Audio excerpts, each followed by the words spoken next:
Hi everyone, this is Creepercraftguy here, and in case it wasn't bleedingly obvious, I like Danganronpa. Yep, get those stones at the ready, people, because you're going to be throwing them. I've been into Danganronpa for what I would say about 5 or 6 years now. I first got into it around the height of the coronavirus, and given how much content I put out for it on the internet, it's easy to call myself a super fan. One thing you may not know about me is if you're discovering me on YouTube is that I am the modern author of a nifty little Ask blog on Tumblr called Danganronpa's Survivor Ask blog. Danganronpa Survivor is a post-DR3 web series that I've been writing for a fair few years now. Started when I was in college and am still writing now that I've graduated from university. It's one of my biggest projects ever and I'm pretty proud of it today. The story follows the Future Foundation battling a terrorist organization called Organization Zetsubo, named after the Japanese word for despair, and also Project Zetsubo, the original title of the fan translation for the first game before it got adapted.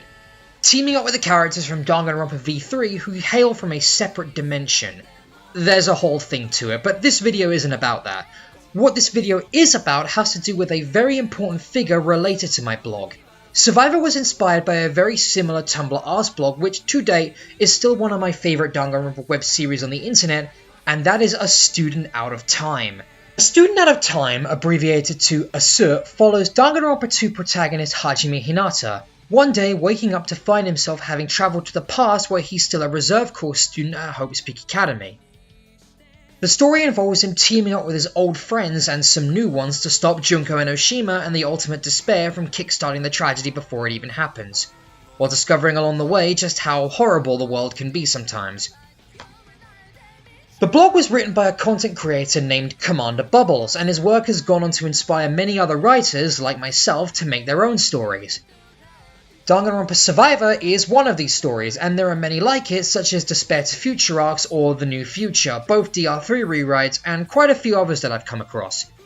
Due to these similarities between us, a lot of us even interact regularly, and after writing my blog to the point where it's at, and having interacted with Bubbles himself on occasion, we've gotten to the point where we've become pretty decent online friends.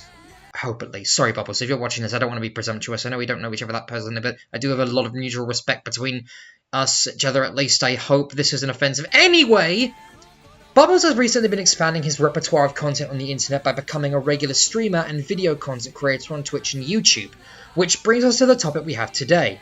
Recently he released a video on his YouTube channel, which will be linked below with the necessary credits, called The Twisted, Dark and Hopeful World Building of Danganronpa.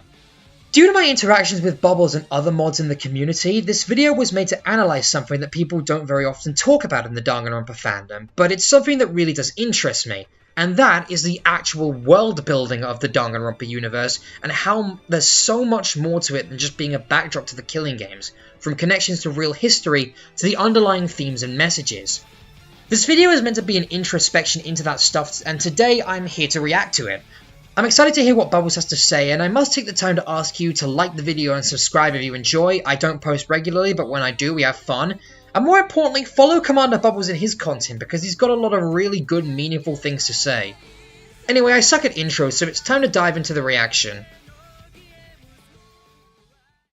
Right, just letting you all know now that this is your trigger warning, in case I hadn't already spoiled the video. This is going to contain some really harsh themes that might disturb people, so just keep that in mind going forward, because we're going to be talking about some... This series is very disturbing at its core, so you just need to be very careful with that. If you don't like things like, you know, if you're triggered by anything, just make sure that you watch with caution, because we're going to be talking about it a lot. If you have a thing for creepy music like this, then stop watching.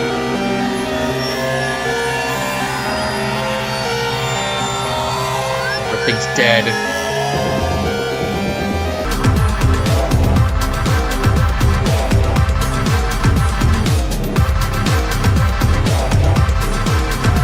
This intro for DR3 is really good. It's just a shame the rest of the anime sucks.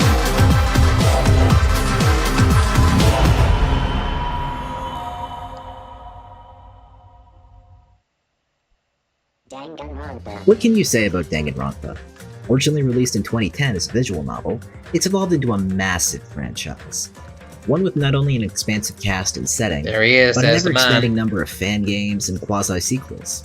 If you're watching this, chances are you're pretty familiar with DR. Now, there are plenty of video essays and discussion threads and whole series breaking down things like the story, the killing games, the timeline, individual characters, motives, executions, etc. But I've yet to see anyone discuss another big question. How did we even get here? Contrary to many people's expectations, the actual setting of Danganronpa is neither vaguely defined, nor is it just window dressing or a backdrop to the killing games. In fact, not only is it rich with lore, I would argue it's crucial to understanding the franchise's actual themes and how everything comes together. Because why is it that these games even took place the way they did? How does it all fit together? What happened for us to even get to this point? What was up with that ghost? All these questions and more we'll be answering here. We'll be taking a look at the good, the bad, and the really, really weird world building of Danganronpa. For this video, I'm going to be laying down some ground rules. 1. I'm going to be sticking to what I call the Hope's Peak saga only. This means I'm going to be excluding V3 from this deep dive. Right. While there are references to the main series in it, its connection to canon is nebulous at best. 2nd, I'm going to be including information provided by the spin-offs, including Killer Killer and the Byakuya and Kyoko novels. Don't take my word on them as canon to be law, but if there's anything in them that references or expands on information provided in the Hope's Peak saga, I'll mention it here. 3. There are going to be obvious contradictions here and there, particularly with the retcons in Danganronpa 3. However, I'm going to share the information provided in both the games and the anime, that way we all get a complete picture. Sure, it may be contradictory, but it's still worth discussing.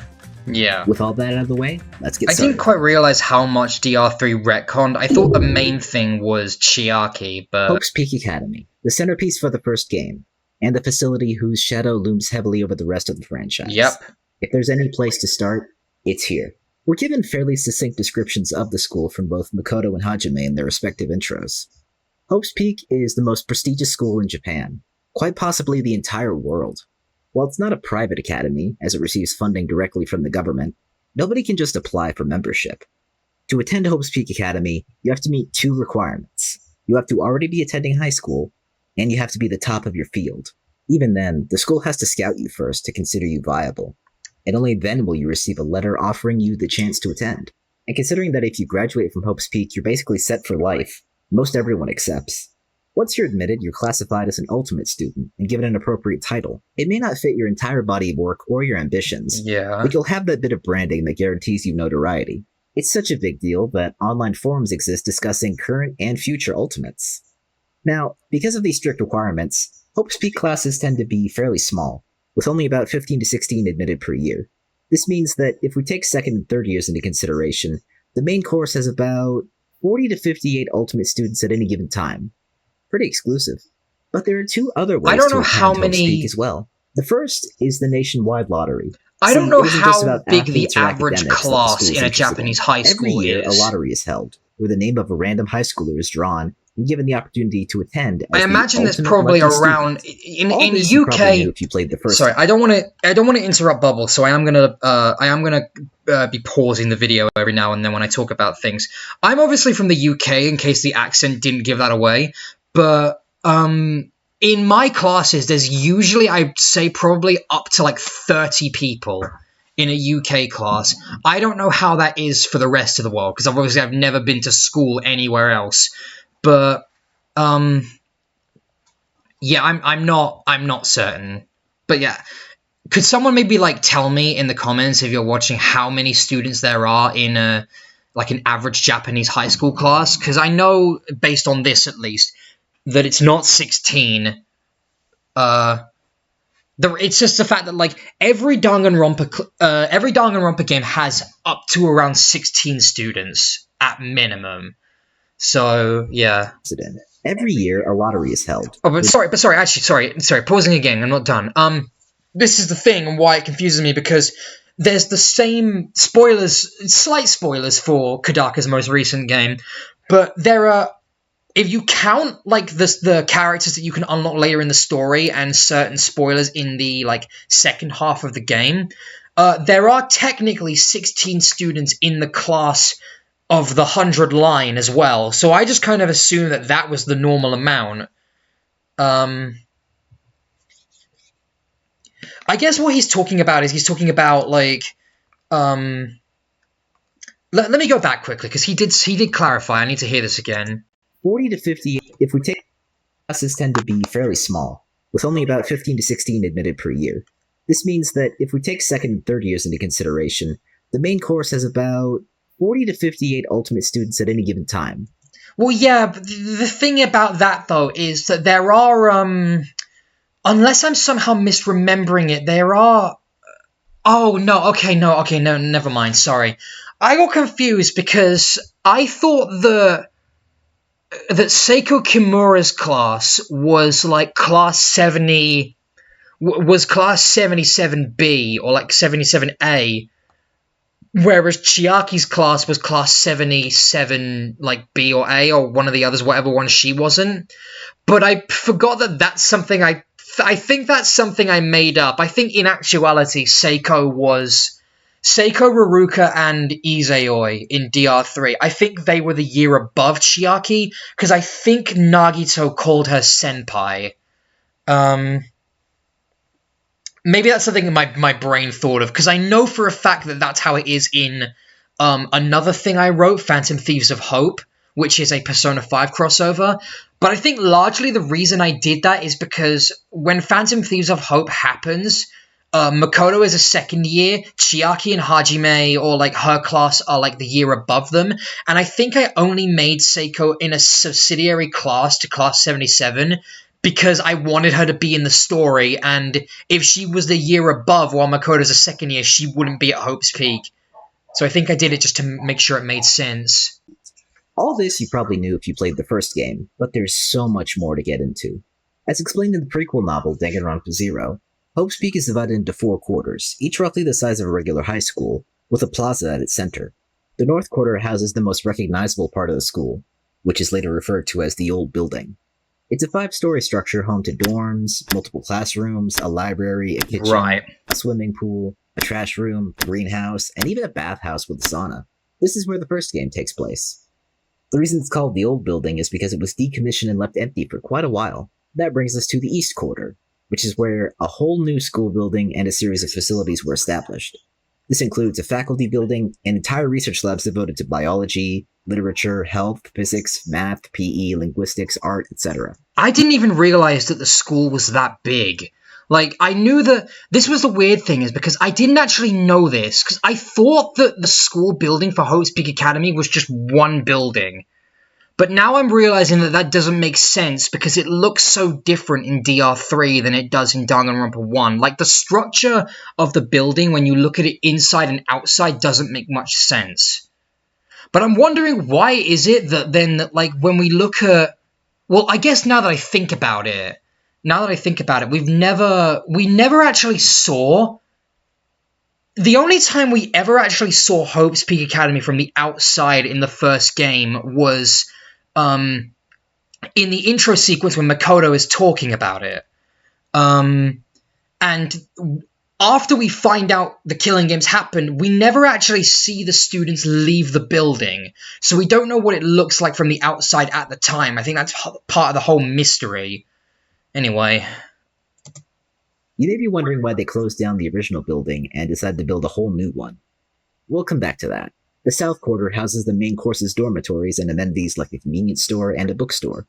And then there's the West Quarter, home to the third way to attend Hope's Peak, the Reserve Course. Reserve Course. This place functioned more like a traditional high school, where students hoping to attend had to take an exam and pay a massive fee. While the main course had less than 50 students at any given time, the Reserve Course housed well over 2,300 at its height. All of them were ordinary high schoolers who, in theory, could now put Hope's Peak on their resume and guarantee their success in life.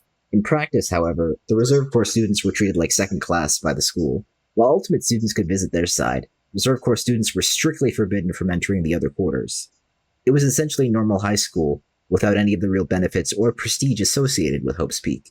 That's always been, like, one of, like... This is not really related to what he's talking about, but that has always been one of the things that has made me angriest about Danganronpa. But it is also probably one of the best parts of the anime, at least. Like, the part, like, I mean, I think more than anything, it's this bit with Juzo that, like, really, really got to me. It got under my skin.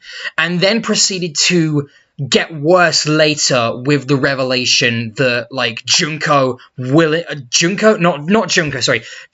let Junko willingly do her shit and start the tragedy with this because Junko threatened to tell Kyosuke Munakata that Juzo was in love with him.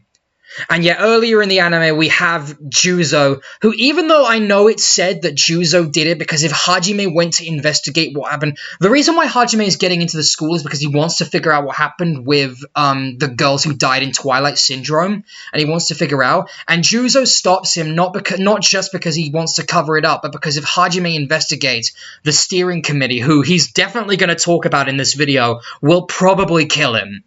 But it really cannot be understated just the fact that Juzo Sakakura, this absolute minge, is responsible for creating, like, leading to the destruction and the actions of the two most threatening people in the entire Danganronpa universe, which is Junko Enoshima and Izuru Kamakura. Because him beating Hajime up here is ultimately what made Hajime snap and turn into Izuru, and then he just let Junko do this thing, like, do all of her bullshit, because Junko was like, if you don't do this, I'm gonna tell Munakata that you're gay for him. And that's it, he just fucking caves. Like, I know that, like, it's kind of different for Japan and that this is still a thing that people struggle with, but this is the fate of the fucking world and people's lives, like, that are being affected by this. I don't give a, like, it just really goes to show just how much of a hypocrite and how much of a fucking loser Juzo Sakakura was. I mean, as far as I'm aware, like, I'm pretty sure they said, like, at points, maybe he's going to talk about it, but in case he doesn't, I'm going to say it anyway, I'm pretty sure he also said that, like, the education that the Reserve Corps students got was just dog shit. Like, regardless, it was, like, because, like, obviously, it makes sense, because the whole point was that Hope's Peak didn't care about these kids. They weren't talented, therefore they were just cash cows. That's all they were. That's literally all that mattered to, like... Okay, you know, I'm not going to say anything, because I obviously already know this lore, and I want to hear his take on it and how he talks about it, but, like... He's gonna talk about what the Reserve Course was actually for, and if he doesn't, I will. Because this is, when I write things like Survivor and Phantom Thieves of Hope, particularly the latter, which focuses very, very heavily on Hope's Peak as it was as of the time of Danganronpa 3, it's really rough. And the Reserve Course in particular is also really rough, to no one's surprise, because that's obviously what gave birth to Izuru. But yeah, it's tough, and, it's just fascinating to me how corrupt this place actually ended up getting. One thing I will say that is quite interesting is the fact that, like, I know that from a lot of this video already, we're only 6 minutes in. I spent a lot of this video just dogging on Danganronpa 3 because, yes, that anime is, like, it's not good. If there's one thing I can confidently say that Danganronpa 3 was good at, and that I did enjoy about it, it's the fact that what world building the anime did give to the games was really interesting. Like, the fact that we do get to see Hope's Peak as it was, like, before the Killing Games, because, funnily enough, we don't, like... Danganronpa 3 is probably the iteration that shows off Hope's Peak Academy more than any other iteration in the series. Because if you think about it, of the main trilogy in the Hope's Peak saga, not including V3, like, 2 of the 3 games, DR2 and Ultra Despair Girls, like, aren't associated with Hope's Peak Academy that much. Like, the big association is the cast of the second game are students, and Hajime is a Reserve Corps student, which obviously adds to that lore, right? But then Ultra Despair Girls has nothing to do with Hope's Peak Academy, other than the fact that Kamaru happens to be the sister of the first game's protagonist who was a student there, and also Toko was a student there. That's pretty much it. Oh, and also, okay, no, correction, sorry, I completely forgot about the elementary school. There was that as well, but that was not interesting to me. Of the staff, we know of a few members. Chisa Yukizome, who served as a teacher following her graduation, Koichi Kizakura, a teacher and a talent scout, Juzo Sakakura, the head of security and Chisa's old classmate, and an unnamed PE teacher. Aside from them, we get a sense that the school has a staff of a few hundred at least. Danganronpa Zero mentions that Meeting Room 13, the largest in the faculty building, can house over 300 people at any given time. The school is officially run by a headmaster, two of whom we know by name, Kazuo Tengen and Jin Kirigiri. However, The headmaster is basically just a figurehead, as the real power in the school lies in the hands of a group known as the Steering Committee. But we'll come back to them as well.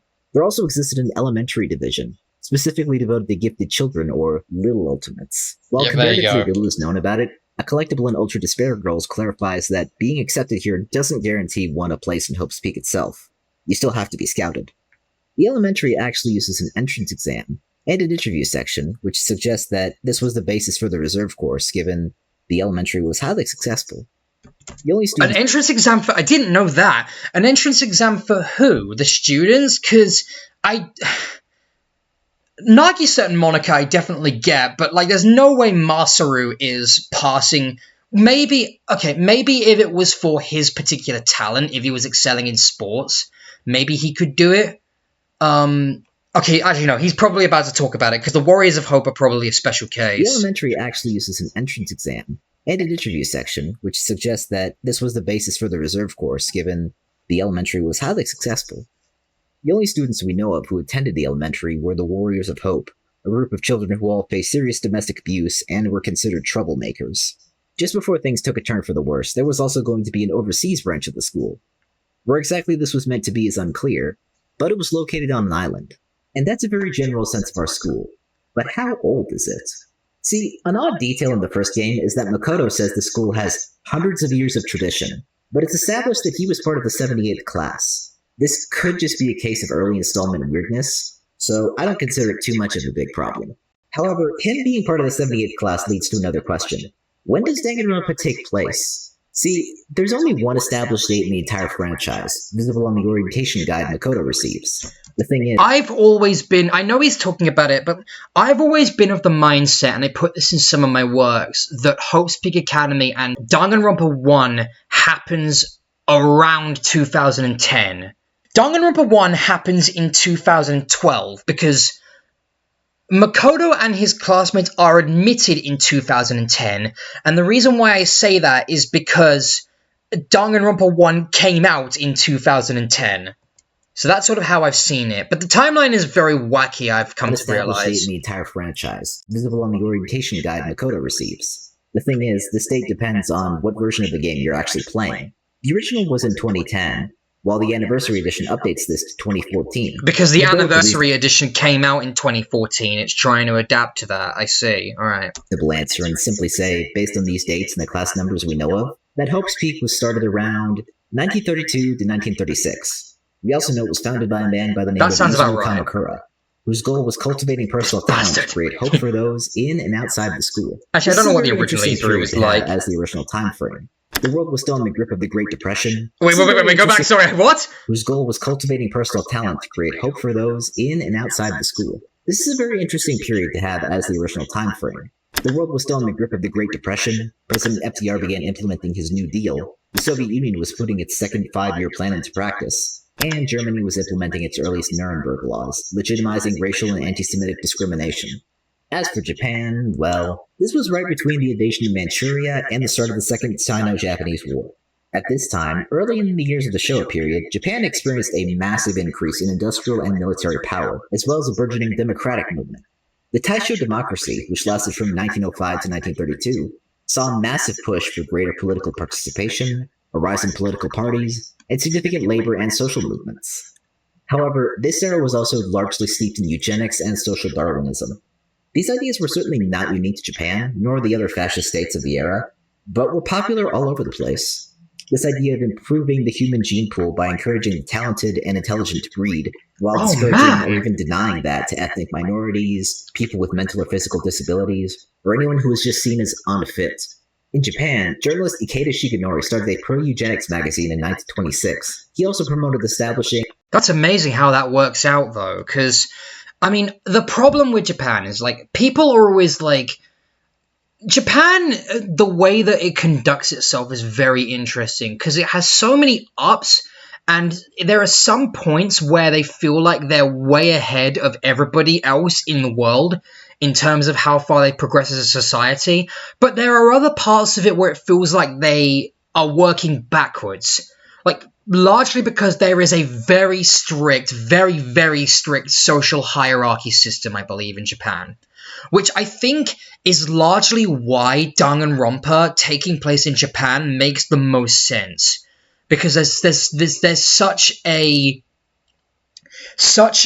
like focus on the capability of one human being at a time, I guess. You know, like what he's saying here. Ikeda Shigenori started a pro-eugenics magazine in 1926. He also promoted establishing December 21st as Blood Purity Day, or Junketsu Day. The Japanese Society of Health and Human Ecology was established in 1930, and appointed Hisomu Nagai as a doctor of eugenics, a man who was strongly pro-sterilization. The early 1930s even saw questionnaires for married couples being printed in magazines, devoted to figuring out how fit they were, and to help prevent members of different social classes from intermingling. So why did I spend that whole segment talking about eugenics? Well, because it's impossible to talk about Hope's Peak and not mention things like this. People with talent don't become talented. They're just born with their abilities right from the start. Right. Or this. You might think there are no ultimates and commons in a class like homeroom, but there are. Or this. 才能のない人間たちはダニのようなものです。才能ある者たちの血を吸って肥え太り、ひたすら増えるだけの。These statements underline the most insidious aspect of Hope's Peak. As a government-funded school established in the 1930s, Hope's Peak's origins would have been steeped in these eugenicist views. And it seems that never went away. They just changed form, becoming the social stratification between the talented and common people. Not just devaluing the latter, but outright comparing them to parasites. The reserve course only exists to serve as a monetary resource, yet the people in charge despise them for it. But what was it like attending the main course? Surely if Hope's Peak only places value and emphasis on talent, then it must be awesome being an ultimate student, right? Well, in a way, yes. You're almost bound to be guaranteed success in life. Like grant money, prestige, all that good stuff. I mean, the one thing, I don't know if he's, again, I know I keep saying this, take a shot for every time I say I don't know if he's going to talk about it. But looking at Class 77 here, the Danganronpa 2 characters, like, as bass-ackwards Hope's Peak Academy was, the fact is the success and prestige the school grants its students genuinely could save the lives of some of the kids in here. I'm mainly talking about the likes of Teru, Akane, Mikan, and Kazuichi, because a lot of those characters have, like, really stuffy, like, poor backgrounds. Like, Akane repeatedly says that she's, like, she lived in slums most of her life and has been, like, physically and sexually harassed by a bunch of people. Like, she's got a huge family and no money for it. Teru obviously runs a small diner chain with his mother, but they don't have much prestige, at least not before. So him becoming an ultimate would have saved his life, essentially, and his mother wouldn't have had to work because everybody knows Teru Hanamura, the ultimate cook, or chef, or whatever, right? And then you got guys like Kazuichi and Mikan who have just had, like, really, like, Mikan especially, have had really shit lives. So it's weird to look at Hope's Peak Academy and, like, even though it is very much, like, an absolute shit show of a school and, like, corruption central, it is weird to think about how a lot of these students' lives really were bettered by the opportunity to go to Hope's Peak Academy because it guaranteed you success. But at the same time, you probably won't learn anything. And that's because class attendance in the main course is totally optional.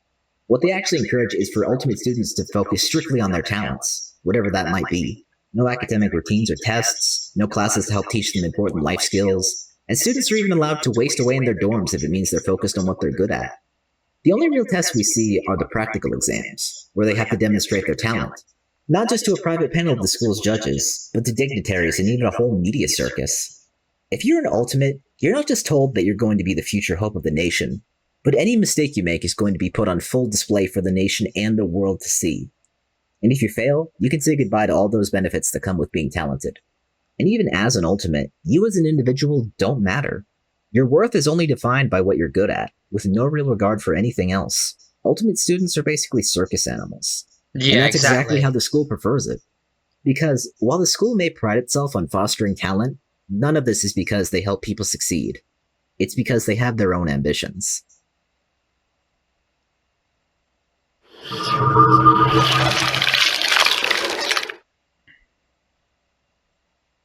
As I mentioned before, the true power behind Hope's Peak is a group called the Steering Committee.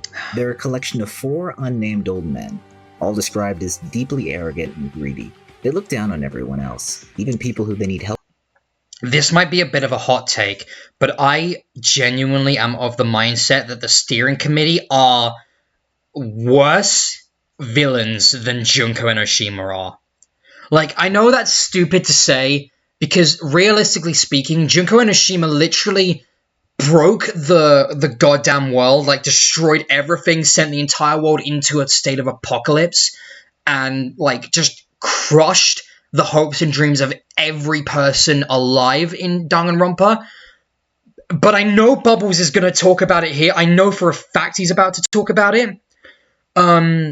But it's only because of these fuckers just, like, not even out to get anyone, just by being their bastard selves, it's because of them that she was able to do that. Is a group called the Steering Committee. They're a collection of 4 unnamed old men, all described as deeply arrogant and greedy. They look down on everyone else, even people who they need help from. While not much else is said about them as people, their actions define the trajectory of the school.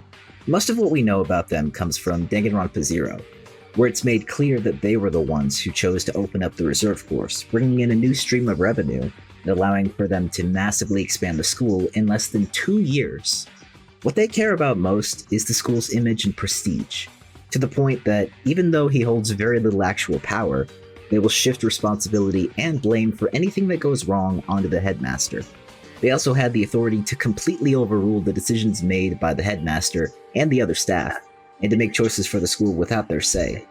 But above all, what they value most is talent. Talent is the only thing that matters, regardless of what form it takes. While common I just people... realized something. These guys have the same badge. Unless I'm somehow... No, okay, no, I'm wrong. I swear to God I've seen that badge that's on their chest before. I've seen this CG so many times before, but I've never actually looked at that badge that's on their chest. I just Google searched it because I know I'd seen it before, but like I think I'm wrong. For all I know, that could be the Hope's Peak crest, but what I was thinking of is that logo that's on their jackets is very similar to the symbol that is on Makoto's like pin of his former high school, Dusk High School. But it's clearly not the same thing because these guys are the Hope's Peak Academy's chairman. It just looks very similar. Who are just a resource to utilize. To them, ensuring Hope's Peak remains a functioning institution devoted to fostering the hope for humanity takes priority above all else. This even includes crime. In case a murder happens on school grounds, they'll make up a cover story and wash their hands of it completely. They also have no problem admitting criminals, or people whose talents would otherwise be considered illegal as ultimates. I've seen a lot of speculation in the fandom that this lets them pretend that they're rehabilitating, quote, troubled youths. And I could see that being the case. A notable example... Yeah, but like this is the thing, is like, troubled youths can only go so far for me, right? Because it's like, I get that in the sense that it's somebody like Mondo Iwata, or hell, even, I know that he's not part of the Hope's Peak saga, but even Ryoma Hoshi, who, like, is not a criminal, does not have a criminal talent, but is a criminal in regards of being a killer, And then I guess Marquis as well, with including, like, I mean, V3 had quite a few of them, actually, that were, like, just bad. But, like, in the case of someone like Mondo, I can get it, because Mondo he's a street ruffian and a troublemaker. But not only is that weird in itself, because they admit Mondo as the ultimate biker gang leader, implying at least that his tenure at Hope's Peak Academy is focused on being a better biker gang leader, which you kind of have to be, regardless of whether you are a good person or not, because, like, biker gangs aren't necessarily, like, ever, like, they don't have to be bad people. Like, there's an entire association in the UK and America of called the BACA, the BACA, which stands for Bikers Against Child Abuse.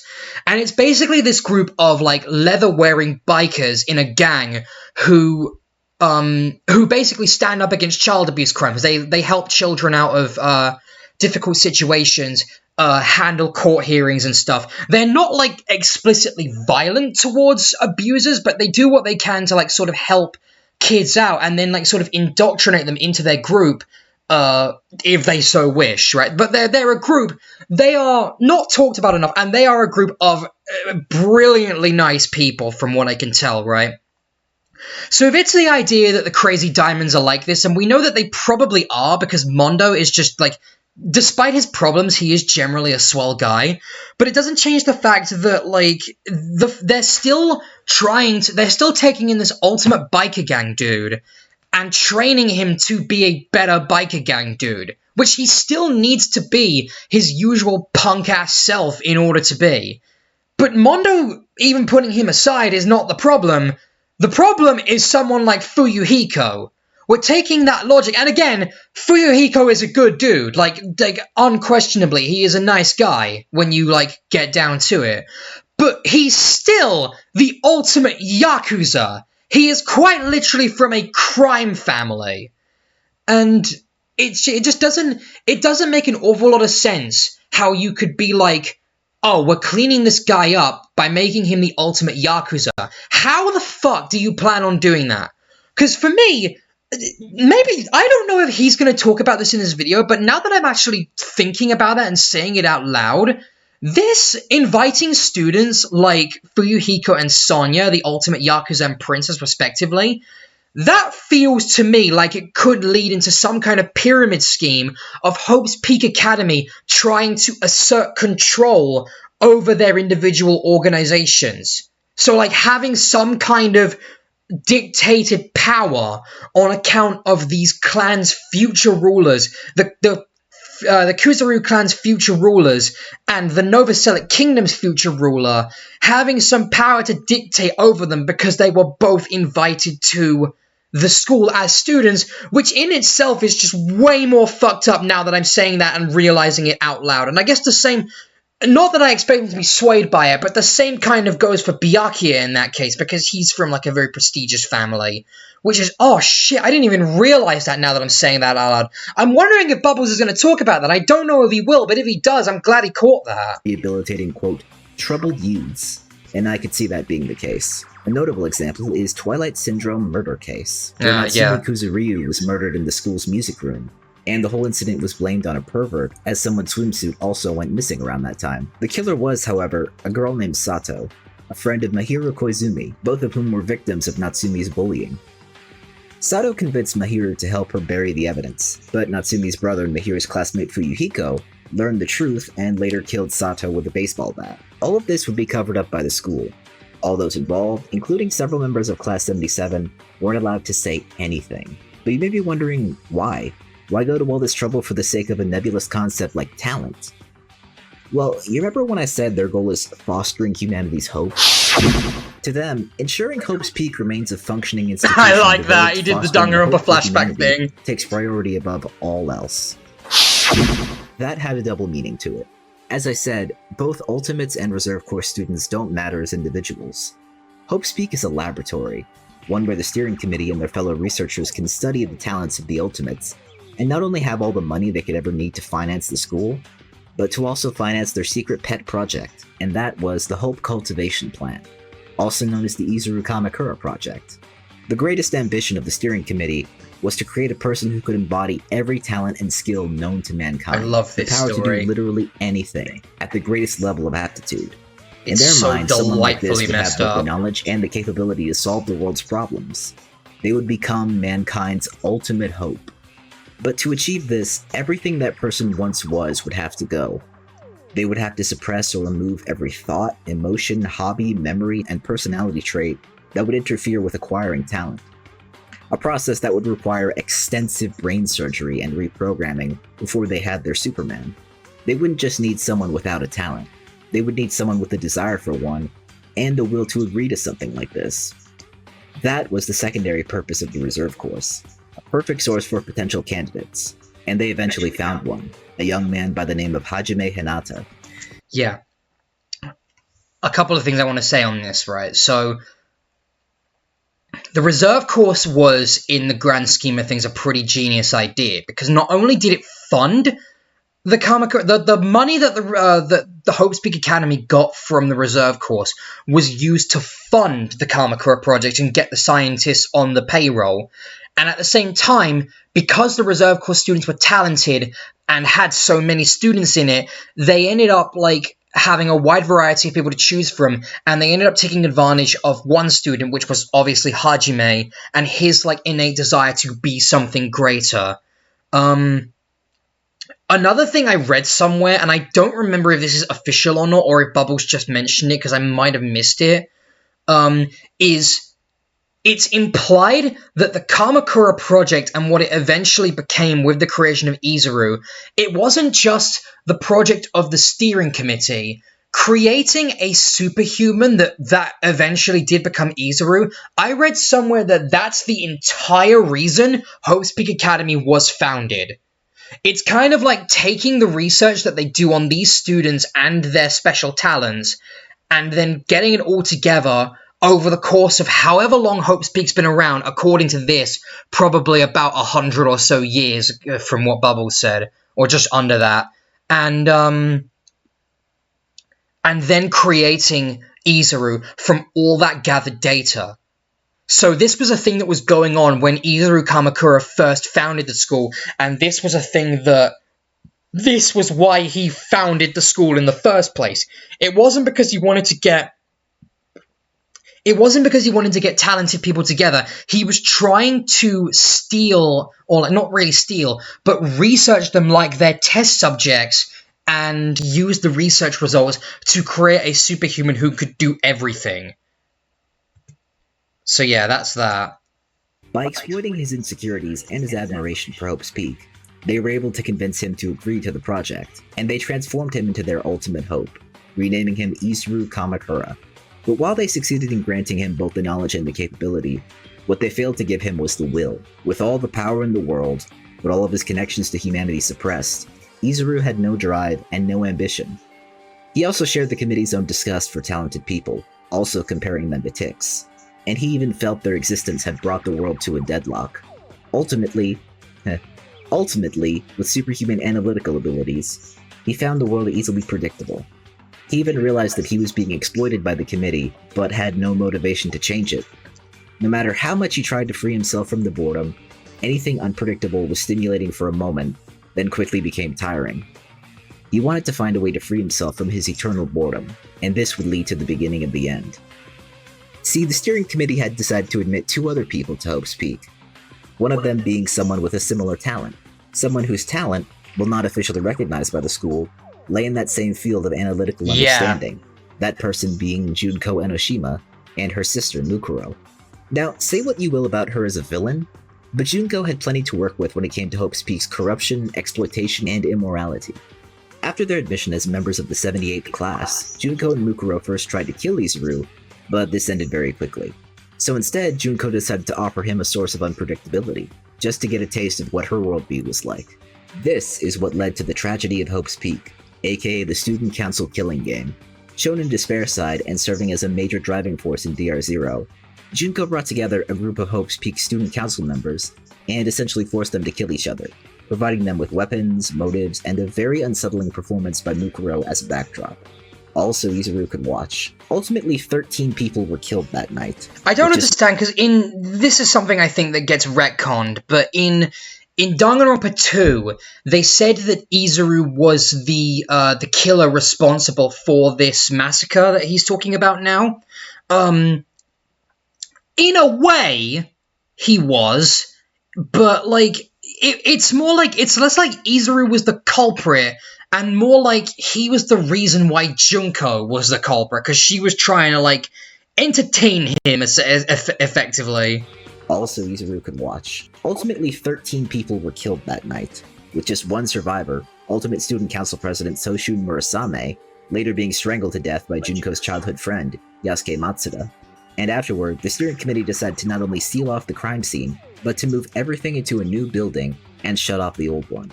Not only that, but they then manufactured a cover story, saying that all the students who disappeared had actually been chosen for the new overseas branch.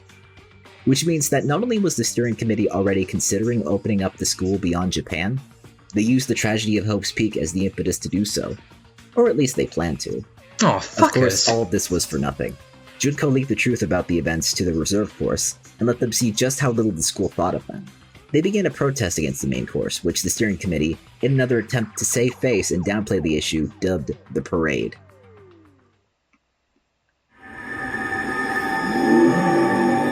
The world at large. Now, we're going to zoom out a bit and take a look at some of the other players in this world.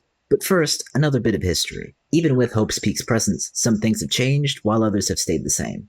For one, as Sonia notes in her free time events, Japan still experienced the same economic downturn in the 1990s, which means its post-war history here had to be largely the same as in our world. Yes, this is important, stick with me here. As a brief summary, Japan's economy didn't just grow rapidly after World War II, it blew up. Because America invested such a great deal into rebuilding Japan's infrastructure and providing them with military defense, as well as modern factories and efficient manufacturing techniques, this allowed the Japanese government to pour money into public works, education, healthcare, and government subsidization of businesses. This created a close bond between both the government and various corporations, a term This is part of the reason why I respect CmndrBubbles so much, because he's so fucking smart.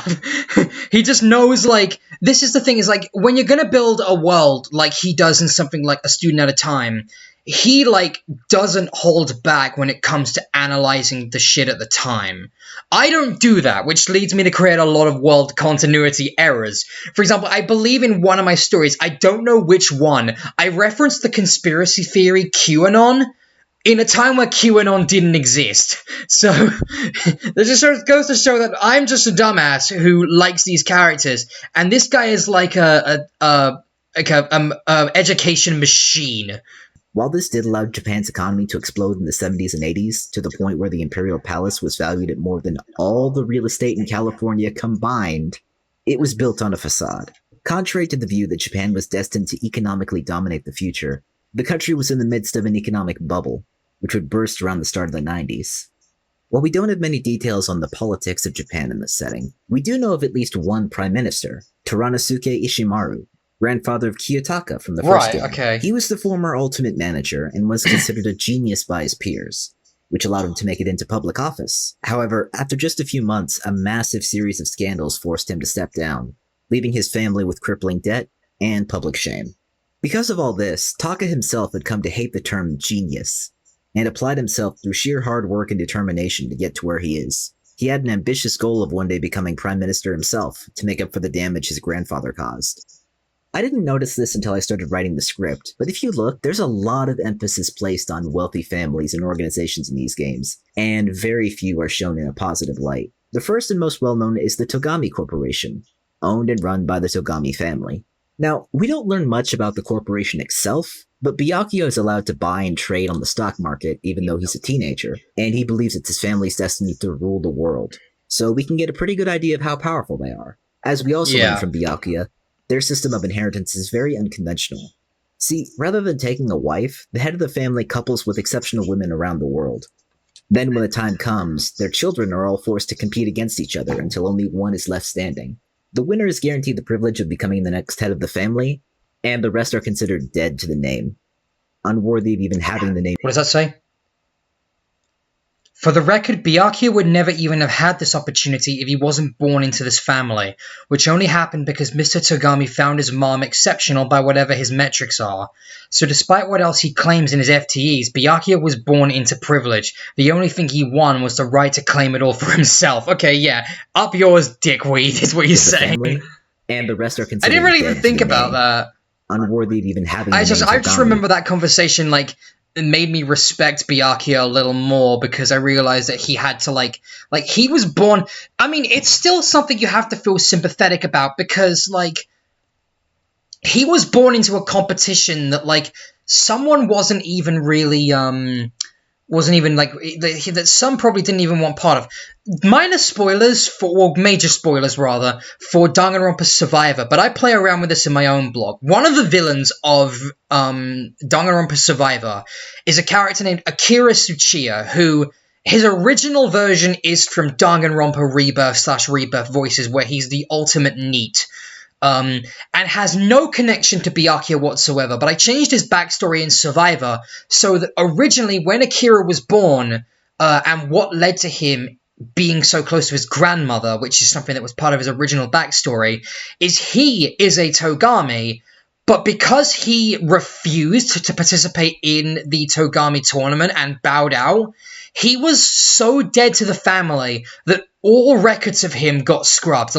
He never mattered. Like, he never happened. Like, he was just a mistake that the Togami family, like, didn't want. And so when Junko went around killing the rest of the Togami family and everything that was related to Byakuya's heritage, he survived because Junko didn't know of him. Like, she didn't have enough information on him, and Akira was just sort of on his own, doing his own thing at the time. Not connected to the family anymore. So the notion that Byakuya had this runaway brother is something that's played around with, right? So I don't know what sent me in this tangent, but he's talking about the Togami family. I felt like bragging, so... And are forced to become part of the 99%, as Byakuya describes. Another company, one we learn much more about, Here we go. is the Toa conglomerate. According to collectibles found in Ultra Despair Girls, their history began 200 years ago with a small factory called Toa Ironworks, run by Tokushige Toa. His company eventually dominated 70% of the iron manufacturing market in Japan at the time, and between age 30 and his death at 64, Tokushige founded a new business once every 20 days on average. According to his wife, his motivation was the prosperity of mankind. For the record, this would be over 600 businesses in his time. Quite accomplished. And in time, Toa Group built their own city on an artificial island, called, what else, Toa City. Originally just a place for their headquarters, it eventually grew into a whole metropolis, complete with apartments, hotels, factories, shopping districts, a public hall, a police station, trains, a shrine, and even a massive underground sewer system. Functionally, it was a corporatocracy, where the Toas owned everything, and even dispensed propaganda to the populace. Without any political experience whatsoever, the head of the company, Tokuichi Toa, was the de facto mayor. While we don't know much about him directly, we do know he had 2 children, Haiji, who was presumably the result of an off-screen marriage, and Monika, his illegitimate child from a mistress.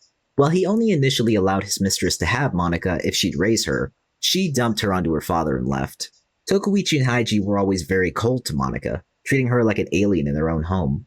She was also physically abused often enough and severely enough that she could convincingly pretend to be physically disabled, which, yikes. And while this did get her father and brother to feel some sympathy for her, what they were most interested in was her intelligence. See, despite her age, Monika had a proficiency in engineering, to the point where Tokuichi made her the chief executive of the Toa Group's robotics branch, which actually put her above Haiji, which he was not happy about. Despite being in his 20s, Haiji never grew out of being an entitled, spoiled brat. Meanwhile, Monika, after a childhood full of neglect, abuse, and abandonment, began to feel manipulation was the only way for her to survive. She was never taught compassion. Monika Toa is a strangely tragic villain. And I could say this honestly about any Danganronpa character, even Junko. I feel like most of Danganronpa... Funnily enough, there's only one Danganronpa villain who I genuinely don't feel that bad for, simply because we don't know enough about her personality or her backstory in order to, like, quantify a reason to feel sympathetic. And that is Tsumugi Shirogane. Because if you think about it, the whole thing with Tsumugi is, in Danganronpa V3, she is just an over-entitled, toxic fangirl. That is all Tsumugi is. And, like, nothing else, right? Monika and Junko are, like, the scum of the earth, and, like, the most evil people you could ever have the displeasure of knowing. Like, Junko has obviously done worse, but we see Monika do worse in Ultra Despair Goes. Monika is just this awful scum of a human, but at the same time, you can kind of feel sympathy for both of them and Izuru, because their backstories are all sort of tied to this thing of being either manipulated by other people or abused by other people, or being born with some kind of innate power or some kind of health issue that they just could not get help for. Like, because that's kind of what led to Junko. Like, for Junko in particular, despair is the only thing that makes her feel anything. So it's like a coping mechanism almost. And this isn't me trying to defend Junko Enoshima or anything, but it is just interesting to think about because it really puts her in a whole other perspective. And with Monika, like, I know that she's evil, like, ridiculously evil, but she's also still a child, so it's hard to say. Like, the fact is, you've got to remember that this is an evil girl who has grown up knowing nothing but evil people. Like, Haiji and Tokuichi Toa are, to this day, I think, two of the most deplorable characters in the entire Danganronpa series, right? So we've got who else have we got in Monika's life that we know of that influenced her? We have the two Toas, we have her mother who abandoned her, and we have Junko fucking Enoshima. Like, this girl has known nothing but bad influences, and she happens to be really smart. It's no wonder she ended up being this insanely evil. And had no grasp of healthy social interactions. Yeah, exactly what I just father, said. While he gave her a job, was only using her for Toa Group's benefit, something that would come back to bite him in the end. Beyond these two groups, others are mentioned in passing. Another is TAT Television, the biggest broadcasting network in the country. Its lead director is the father of Kanon Nakajima, Leon Kawada's cousin. Thanks to her dad's position, as she says, she's rich enough to casually drop 100,000 yen just for Hagakure's fortune-telling. There's also mention that Junko and Mukuro's parents were able to take them on a trip to Europe, which suggests they were also pretty wealthy. Outside of corporations... I don't understand that, though, because that's kind of contradictory, because I remember Junko and Mukuro's backstory is a fucking mess. Like, it is. It's just like... Junko notes that they were homeless at one point, and maybe I haven't read up on it, but, like, there are some iterations where it seems that they were kind of wealthy, and I think they'd have to be if, like, Junko was going to get into fashion. But then again, with Junko's analytical ability, she could probably, like, make millions, like, with anything. She just chooses fashion because it's, like, the most simple thing that she can predict. And then there's Mukuro with that whole shit with Fenrir whenever that happened. But there are times where it feels like their family was really well off, and times where it feels like they were the complete reverse, and I don't get it. Hopefully he'll talk about it. Were able to take them on a trip to Europe. I don't think he will, they were though. Also pretty well. Outside of corporations, there also exist very large gangs of organized criminals. Two of the most prominent are the Crazy Diamonds, Japan's largest biker gang led by Mando Iwata, and the Kuzuryu clan, a Yakuza organization with over 30,000 members.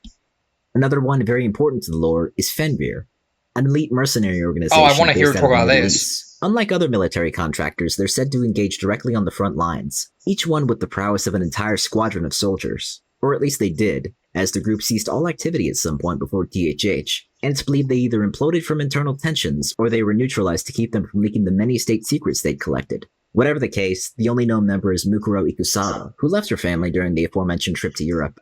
And then it was during the trip to Europe, yeah. The most famous is Genocider Sho, or Genocide Jack as they're called in the dub, a murderer who kills men using their specially made pairs of scissors, suspending their bodies with them and writing the word bloodlust, or bloodbath fever in the original Japanese, with a total body count of 37. A killer suspected by the police to have dissociative identity disorder, which turned out to be accurate, as the killer turned out to be an alter of Toko Fukawa. And as a brief aside, Danganronpa's portrayal of DID is one aspect that has not aged well. At all. Can we stop giving every killer DID in everything? It's getting really old as a plot twist, it has very negative implications, and I'm tired of it. Another serial killer mentioned is Sparkling Justice, a Spanish vigilante who typically murders other criminals. Their MO is killing someone, then leaving behind a mask at the scene.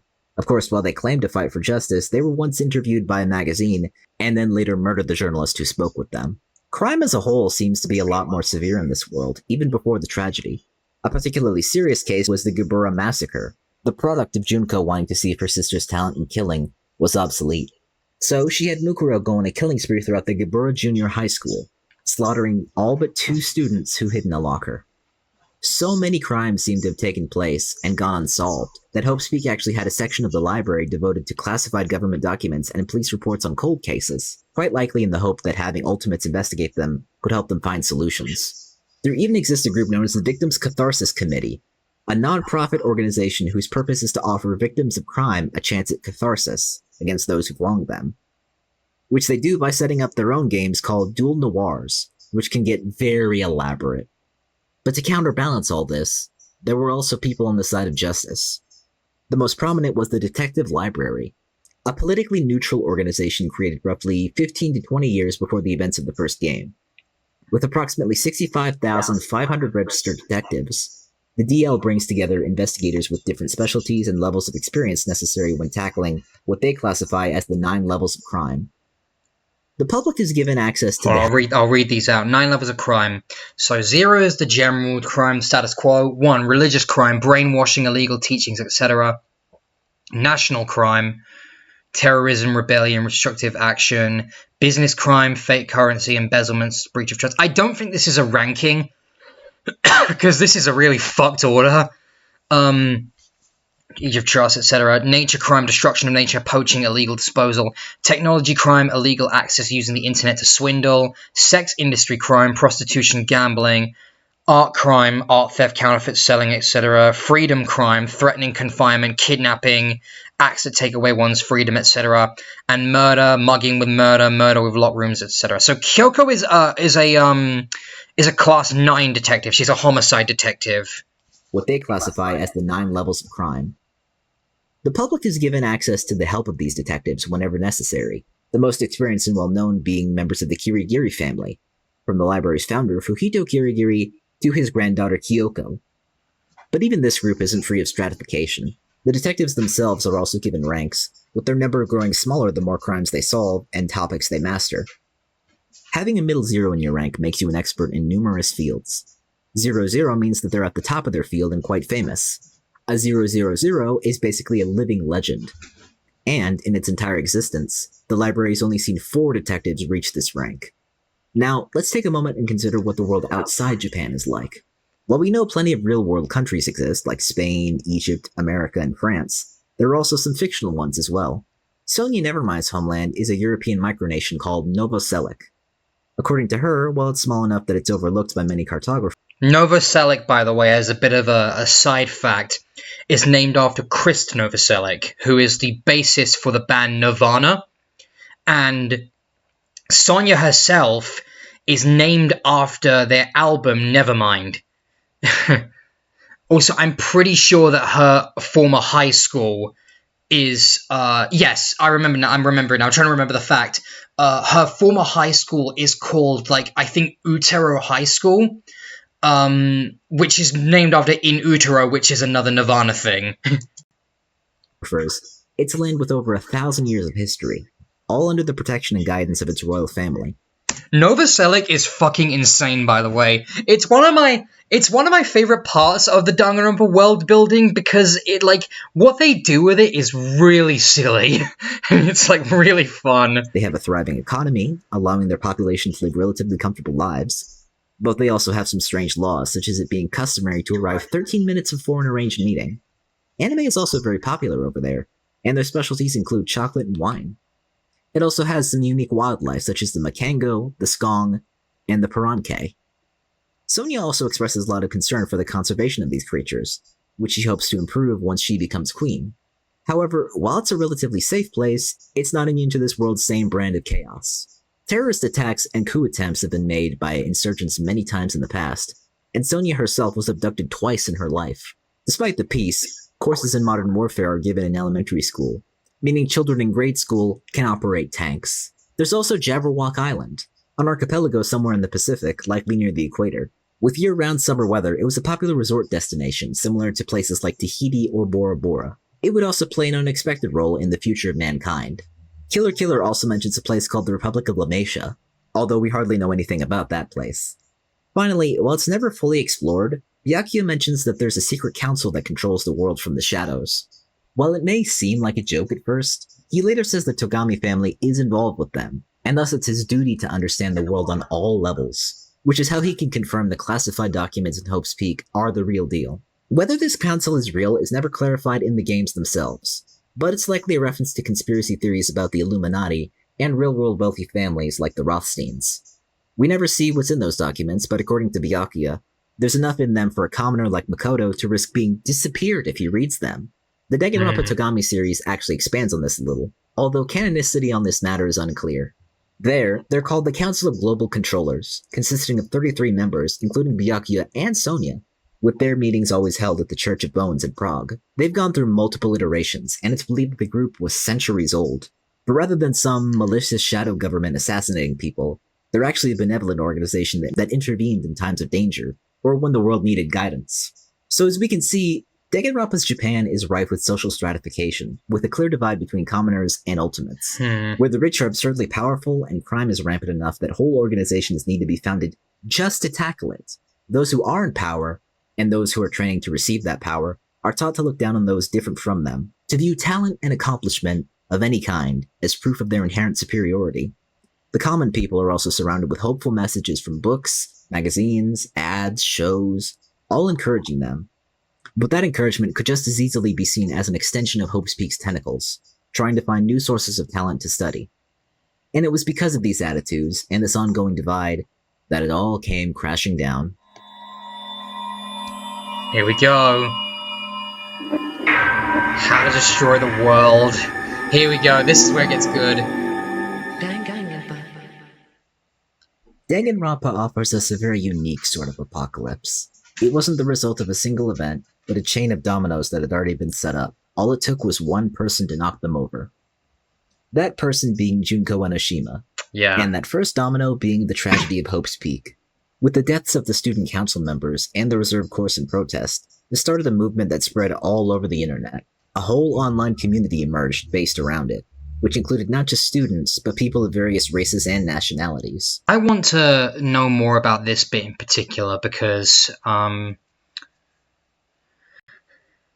this is something that's going to become very, very relevant in some of the stories I'm currently writing, so I want to hear what he has to say on it. With the deaths of the student council members and the reserve course in protest, this started a movement that spread all over the internet. A whole online community emerged based around it, which included not just students, but people of various races and nationalities. This marked the beginning of her actual plan, but Junko knew for a fact she couldn't pull this off alone. And she already had a group of ready and willing helpers, the troublemakers from Hope's Peak Elementary, children who were already so depressed and hopeless about their home lives that they were ready to end it all together. Well, all except for Monica, who thought the whole idea would have been a fun prank. But then Junko arrived, and offered them another chance. Not only did she prove to them that they could stand up to adults, starting with the death of a random stranger they didn't even know, but she became a new point of obsession for Monica, and Monica had everything Junko needed. As chief executive of the robotics branch, Monica had free reign to do basically whatever she wanted, and so gave her father a cover story that she was building a new line of robots, once meant to serve as domestic workers and for emergency rescue purposes. And Tokuichi and Haichi paid her no mind as she began mass-producing Junko an army of Monokumas.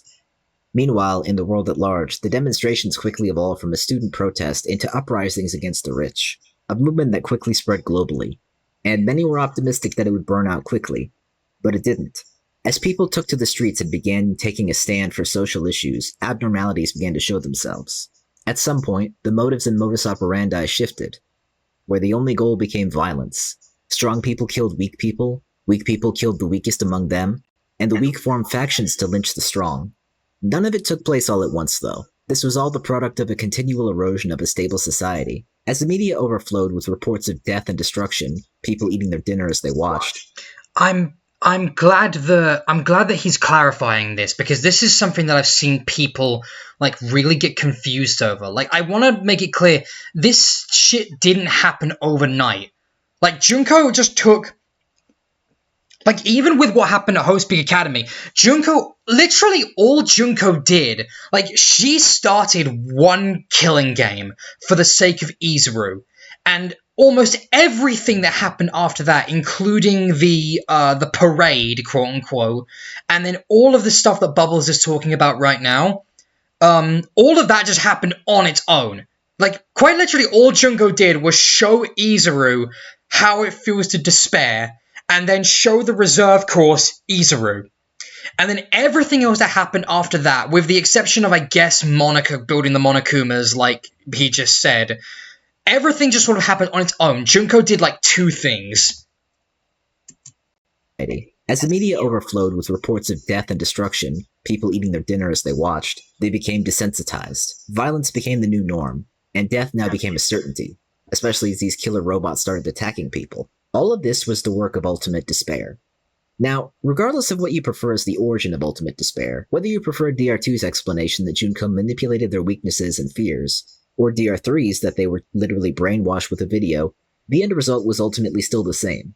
They were a cult of personality devoted to Junko and her ideology of despair. Their devotion to her went beyond adherence and into single-minded obsession, physical mutilation, and, after her death in the first game, replacing parts of their bodies with those from her corpse. Yeah. And their goal was, quite simply, the destruction of society, the erosion of humanity's hope, with no way to bargain or reason with them otherwise. They instigated terror attacks, overthrew governments, wrote programming spreading horrifying messages and imagery.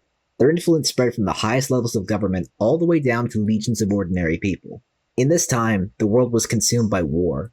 Not war driven for ideals, religion, or profit, but purely war for the sake of destruction, with the promise that as long as this organization existed, the tragedy would never end. Even the atmosphere became horribly polluted, turning the sky across the world a deep shade of red. But some places managed to exist as safe havens, one of them being Towa City, thanks to its isolation. They were able to play themselves up as saviors, but once Tokuichi and Haiji learned about the Monokumas, Monica threatened them, and then encouraged them to pursue a new business model, build weapons and tools to help both sides in the tragedy. So, valuing their company's reputation above all else, they agreed. Another safe haven turned out to be where all this started, Hope's Peak Academy's old school building. It was here, during the second year of Class 78, that they and the headmaster, Jin Kirigiri, agreed to create a shelter to weather the storm. They would seal themselves in, potentially for the rest of their lives, to help keep some semblance of hope alive. But of course, this was all part of Junko's plan as well. With her proof of concept complete, the goal was to force her closest friends to kill each other on a global broadcast, as part of one final message that hope would always crumble in the face of overwhelming despair. That is what began the killing school life, or as we know it, Danganronpa Trigger Happy Havoc. Now, I want to pause briefly, because I feel this aspect gets overlooked quite a bit.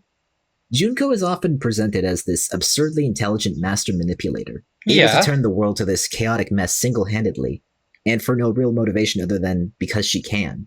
But if that were true, why would the predominant emotion she focuses on and obsesses over be despair? To feel despair means to feel pain, heartbreak, distress, unhappiness, etc. The people she chose to kill, from Class 78 to her childhood friend Matsuda, to her own sister, all of them were people that she says she genuinely loved and cared about. These were acts that hurt her too, and that's why she did them. This is something I don't recall seeing anyone else discuss, at least not in depth. And it's kind of a horrifyingly fascinating idea, that Junko chose to destroy the world not out of boredom, nihilism, or hatred, but out of genuine love. That she was so enamored with the idea of despair, got such a high from experiencing it, that she wanted to take it to the greatest possible extreme. Which suggests that Junko, on some level, was a highly compassionate and outwardly focused person. She wasn't just... Okay, I feel a bit less bad about trying to defend Junko earlier now that he's saying that. Because, wow, that is a statement.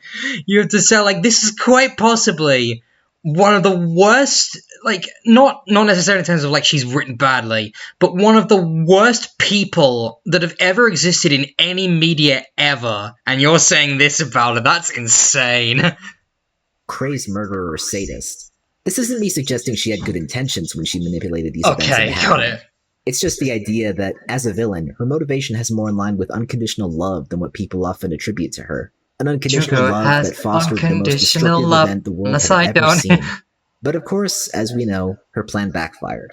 The killing school life instead showcased the strength and character of the survivors, and helped to foster a new wave of hope and effort. Okay, it showed the strength and character of the survivors. It still killed off, like, a solid 10th of the, not 10th, like, it killed off 10 of its 16 students, including Junko, so... Bring the tragedy to an end. That led to them meeting up with and joining the Future Foundation. Here we go, the fucking Future Foundation. Future Foundation's goal is to defeat Ultimate Despair and rebuild the world. An organization based out of what would have been Hope's Peak's overseas campus. While it's unclear when or where they began, they rose to prominence after the Killing Game, and were able to start turning the tide.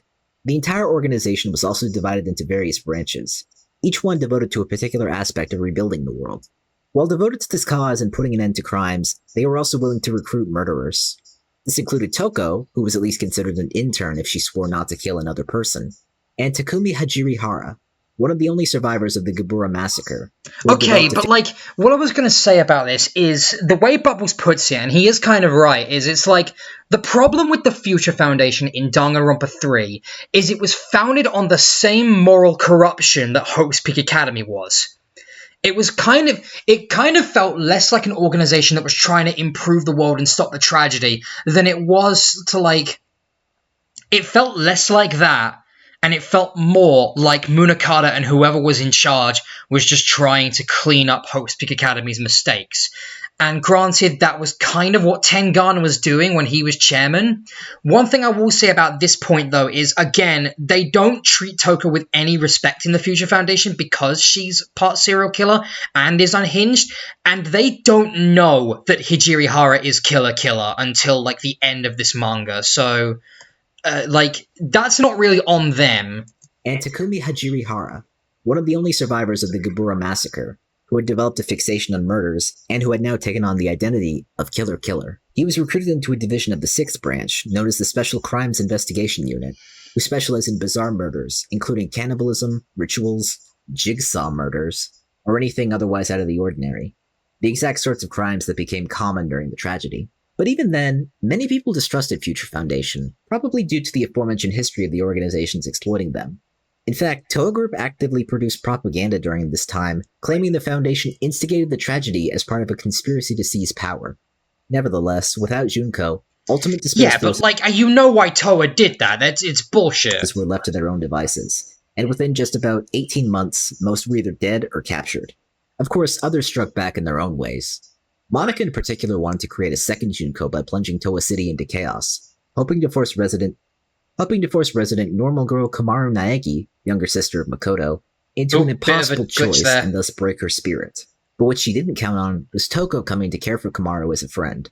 And Kamaru, while she'd spent most of the game wanting to escape the city, eventually decided to try and save everyone. This is why I think, like, the turnaround that Toko got in Ultra Despair Girls needs to be studied on its own, because it's fascinating.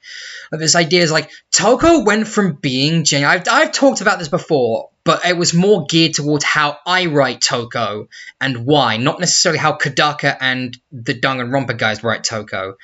But Toko went from being one of the absolute worst characters I've ever had the displeasure of knowing in a media, being like up there as my second least favorite Danganronpa 1 character, and she immediately became like my second favorite protagonist character in the whole series because of Ultra Despair Girls.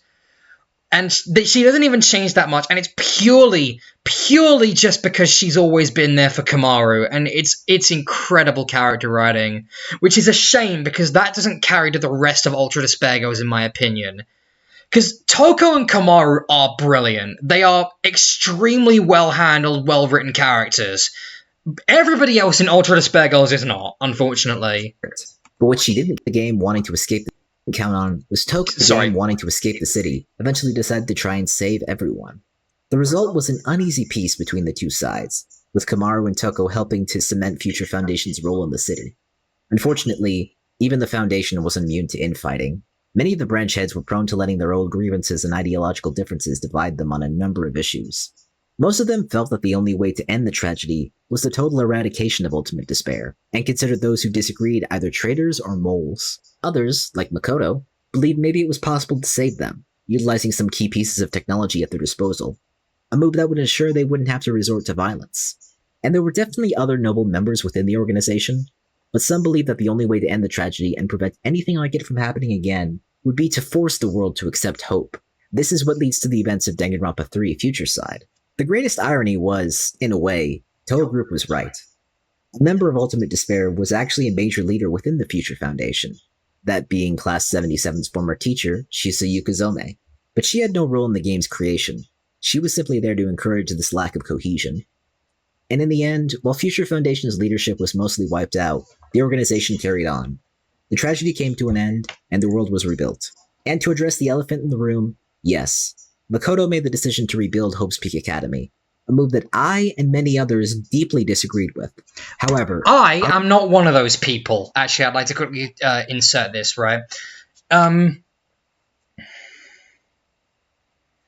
I think Makoto's decision to rebuild Hope's Peak Academy, like, this is obviously, as Bubbles is saying, is not a popular opinion, but this is what I genuinely believe. I genuinely believe that Makoto rebuilding Hope's Peak Academy after everything that makes more sense to me than anything else Makoto could have done. What makes me think that is it ties back into what Makoto said and did at the end of Danganronpa 1, when the whole idea of Makoto and where he gets his power from is not only is he himself blindingly optimistic, but the whole way that he beats Junko at the end of Danganronpa 1 is he takes the despair that Junko created, or like feeds the other survivors and tricks them into like to manipulate them into like giving up. He takes the despair that she throws out and turns it back around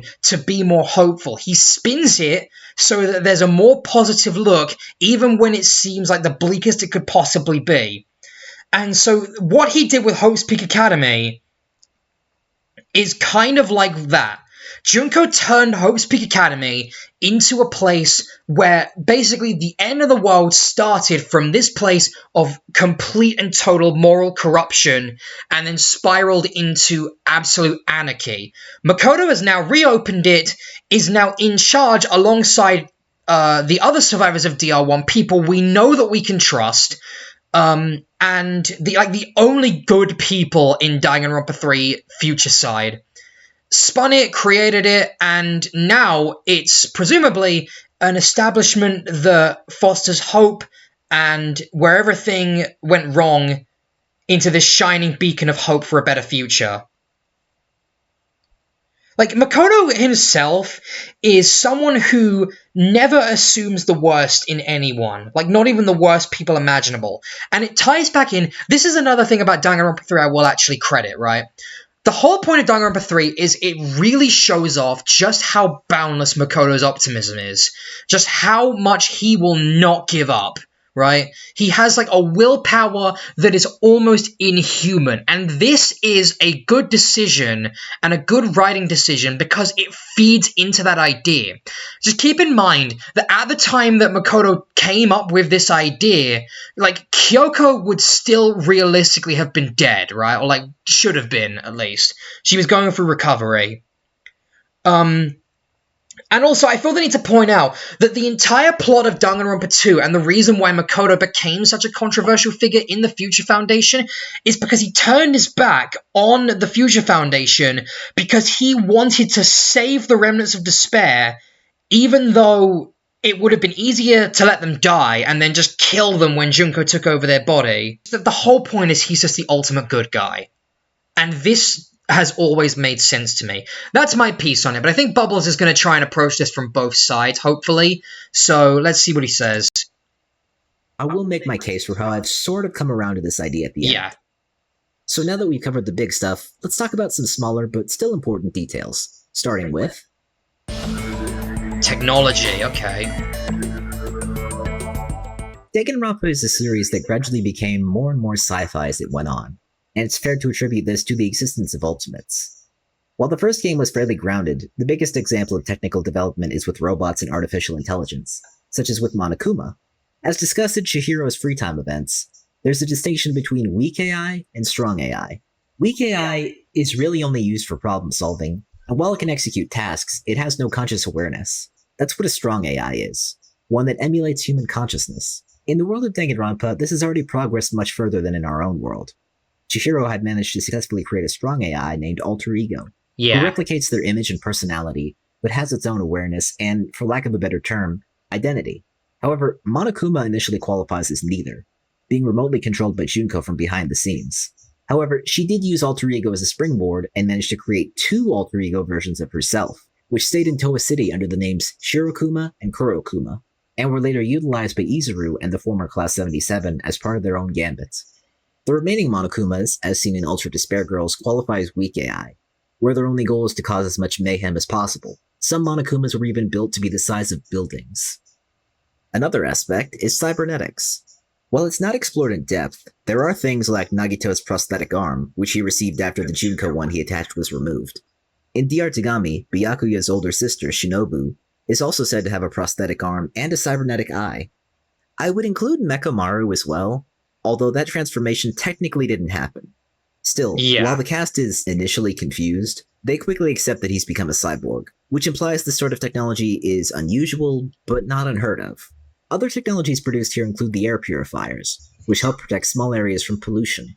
There's also the megaphone hacking gun, which fires programming codes using bursts of electromagnetic radiation, allowing users to hack any given target. Another major aspect of this series is the concept of memory manipulation, based primarily on the work of Yasuke Matsuda, the ultimate neurologist. Enough of a map of the human brain had been established to remove specific memories. I'm reading this. DR0 also reveals his mother suffered from a disease that caused her to lose all her memories of him before dying. This is what drove him to become a neurologist, which he achieved before he was even 18. And I mean very specific, as in an exact stretch of time or a specific person. This would prove to be a vital aspect of the Killing Games, as well as the most important piece of tech for this entire saga, the Neo World program. Now, the Neo World program has a lot of confusion behind it, but I'll explain. This idea actually had its origins in Hope's Peak, with research from people like the Ultimate Programmer, Ultimate Neurologist, and Ultimate Therapist. We know who these 3 people are, but this doesn't mean that Chihiro and Matsuda directly worked on it. It just means that their work helped to contribute to its creation.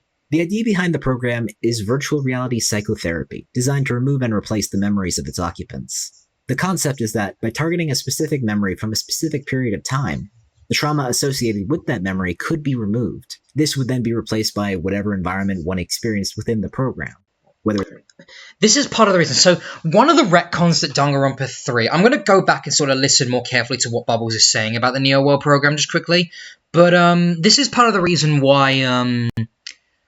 I think the retcon that Chiaki was based on a real person, even if no one remembers her properly, I don't think it was handled the best, but I think at least they gave somewhat of an explanation that makes sense. Because I think the idea is the Observer AI, the alter ego that Chiaki is in Danganronpa 2, was originally formless. Like, Monomi herself was designed to be a reverse version of Monokuma, obviously, to sort of, like, advocate the opposite idea to what Monokuma advocated, which was deep, deep despair. And part of the reason why I think the Observer AI took the form of Chiaki and became the ultimate gamer is because in Danganronpa 3, Chiaki is the one character who everyone in Class 77 plus Hajime knew, and someone that everybody deeply, deeply cherished. So much so that in DR3, and I didn't like this part, but in DR3, what sends them all over the edge and sends their entire world crashing down is watching Chiaki die an absolutely horrible, gruesome death. So, yeah, it's kind of like the reverse of that as well. So I think it was originally formless, and then when it analyzed the brain patterns of all of the participants of this killing game, it found a point of commonality in that they all knew Chiaki, and then the Observer took its appearance and personality based on her. So, therapy designed to remove of course, if you're Poi Rosen and whoever else helps write Despair the Future arcs, that was Nagi Nanami, not Chiaki Nanami, so, yeah. Replace the memories of its occupants. The concept is that by targeting a specific memory from a specific period of time, the trauma associated with that memory could be removed. This would then be replaced by whatever environment one experienced within the program, whether it's a beach or whatever other scenario they prefer. When a person is placed into the program, their body enters a sleep-like state. Their consciousness is then removed from their body and placed into a digital avatar. I know it's not canon, but it is funny to imagine that Danganronpa S just completely fucks with all of this. Like, it's just like, Jabberwock Island in Danganronpa S is such a shit show. I know it's not canon, but it is really funny. One constructed from those specific memories of the user. So if you were trying to remove a memory from 10 years ago, you would look 10 years younger in the simulation. But while it could be helpful, the Neo-World program also carries a serious risk if abused. The avatars are not directly tied to the occupants, and have to be directly re-uploaded to their minds before they can be awakened. Should an avatar be lost or deleted in some manner, there's no recovery. An occupant could be rendered comatose, or potentially suffer brain death as a result.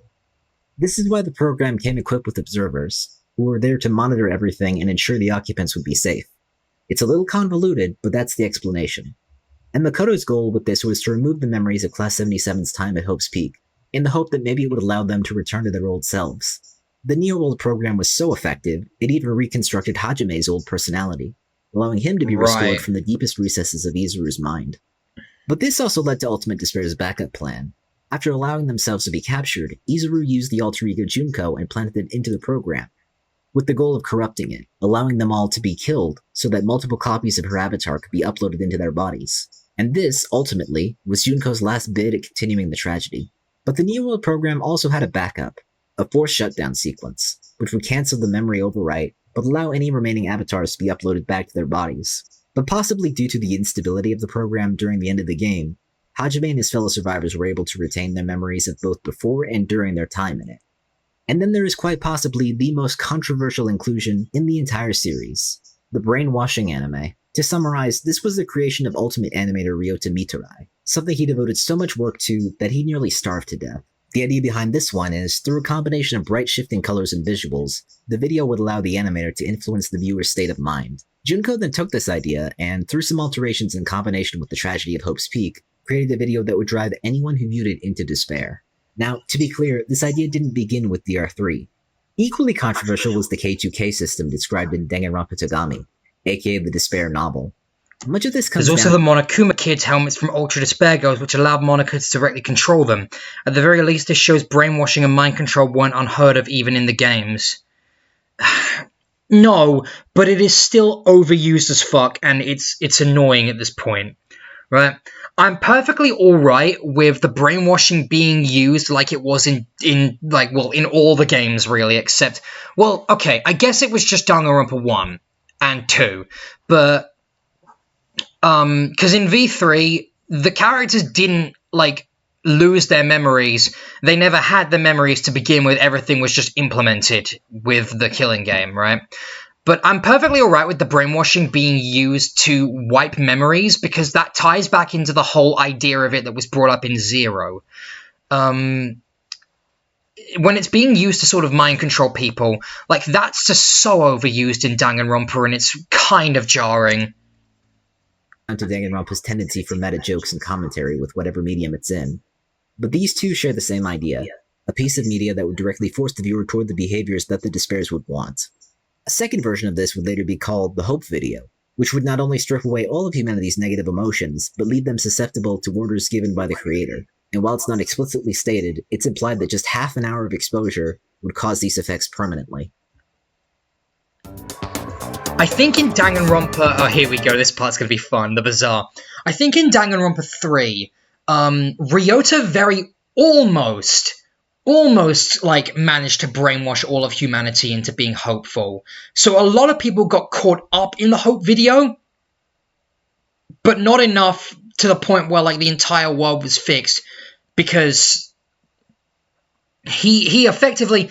I don't understand why Ryota's goal wasn't just... Well, I guess he wanted to make sure that all despair was eradicated after all, because pretty much everyone in the Future Foundation wanted that, except Makoto.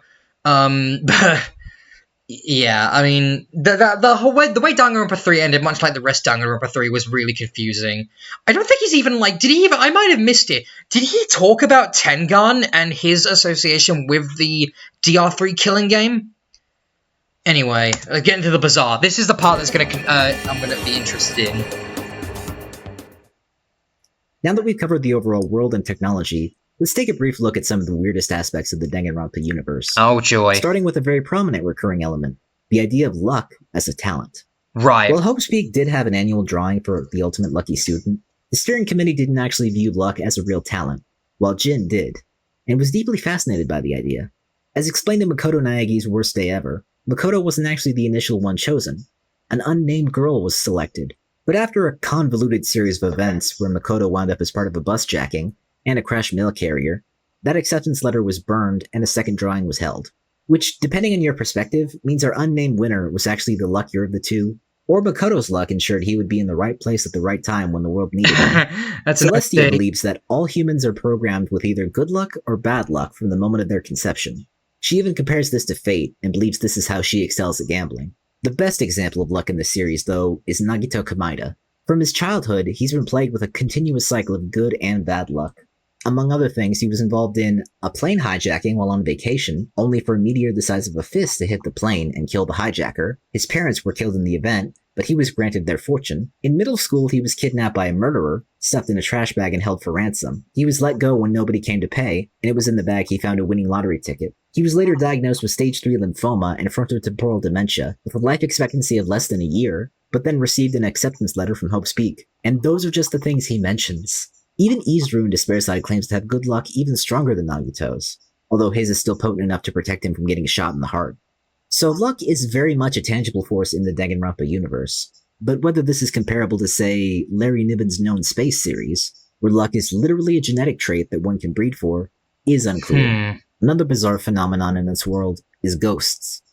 See, Kamaru makes it clear in one of her conversations with Toko that ever since she was a child, she's had the ability to see and talk to ghosts. Yeah, Toko writes this one off, until she's literally possessed by the spirit of Tokuichi Toa, who delivers important information about Monica, which cements the idea that ghosts are real. And now, lightning round! Hagakuri's fortune-telling skills are only accurate 30% of the time, but when they are, they're actually fairly accurate. In one of his readings with Makoto, he accurately predicts the details of the first game's bad ending. The Freemasons exist and Sonia has a vested interest in learning more about them. Monica rigged a truck to fly into space, so she could become a space NEET. And as far as the ending of DR3 is concerned, she's still up there. Reddit user Another Stats Guy calculated that Leon, despite not caring about baseball and never training a day in his life, could pitch a ball at 160 kilometers per hour. Hold on, I wanna read this actually. Wait, hold on, let me hear what he says and then I'll read it. Caring about baseball and never training a day in his life, could pitch a ball at 160 kilometers per hour, or just shy of 100 miles per hour. This kid has the ability to throw a baseball within the top 0.000102% of all major league pitches. The Afterlife, Okay, what does it say? Sorry, because I'm not seeing this. This is a Reddit post. The youngest pitcher in MLB history was Joe Knoxville, making his start at 15 years old. Another teenager to make an MLB pitching debut was Bob Feller, who did it at 17. In 2009, MLB baseball games averaged about 147.4 pitches per game. 2010, slightly lower at 146 pitches per game. There are a total of 2,430 games per Major League Baseball game season across every team. That's 354,780 pitches thrown throughout the season. Kawada's pitch was measured at 160 kilometers per hour, and I've seen multiple sites list this fact. That's a shade under 100 miles per hour. To put this in perspective, between the 2009 and 2010 seasons, regular and post, there were a grand total of 727 total pitches reaching 100 miles per hour. In other words, this 17-year-old who didn't care about baseball, probably didn't diet or exercise properly, could throw a baseball within the top 0.00102% of all MLB pitches. That's insane. In 2009, the minimum MLB salary was $400,000. The average was $2.996 million, and that's for players, certainly not prodigy relievers that also hit cleanup. Even if Kawada hated baseball, the fact he wasn't already in a minor league system almost breaking into the majors is insane. Did nobody tell him about this? Just 2 or 3 years of it at the minimum, and then he could spend the rest of his 20s with more than enough funding to start his music career. He could learn his instruments in the off-season. So I raised the question, why is some high school student going to Hope's Peak Academy when the Yankees probably have a blank check with his name name on it, even if he's shorter at 5'9" instead of the average MLB player at 6'2". Or maybe the Danganronpa writers just threw out a number of Kawada's base fastball without actually checking to see if it was reasonable. I don't think so. I mean, like, Kodaka...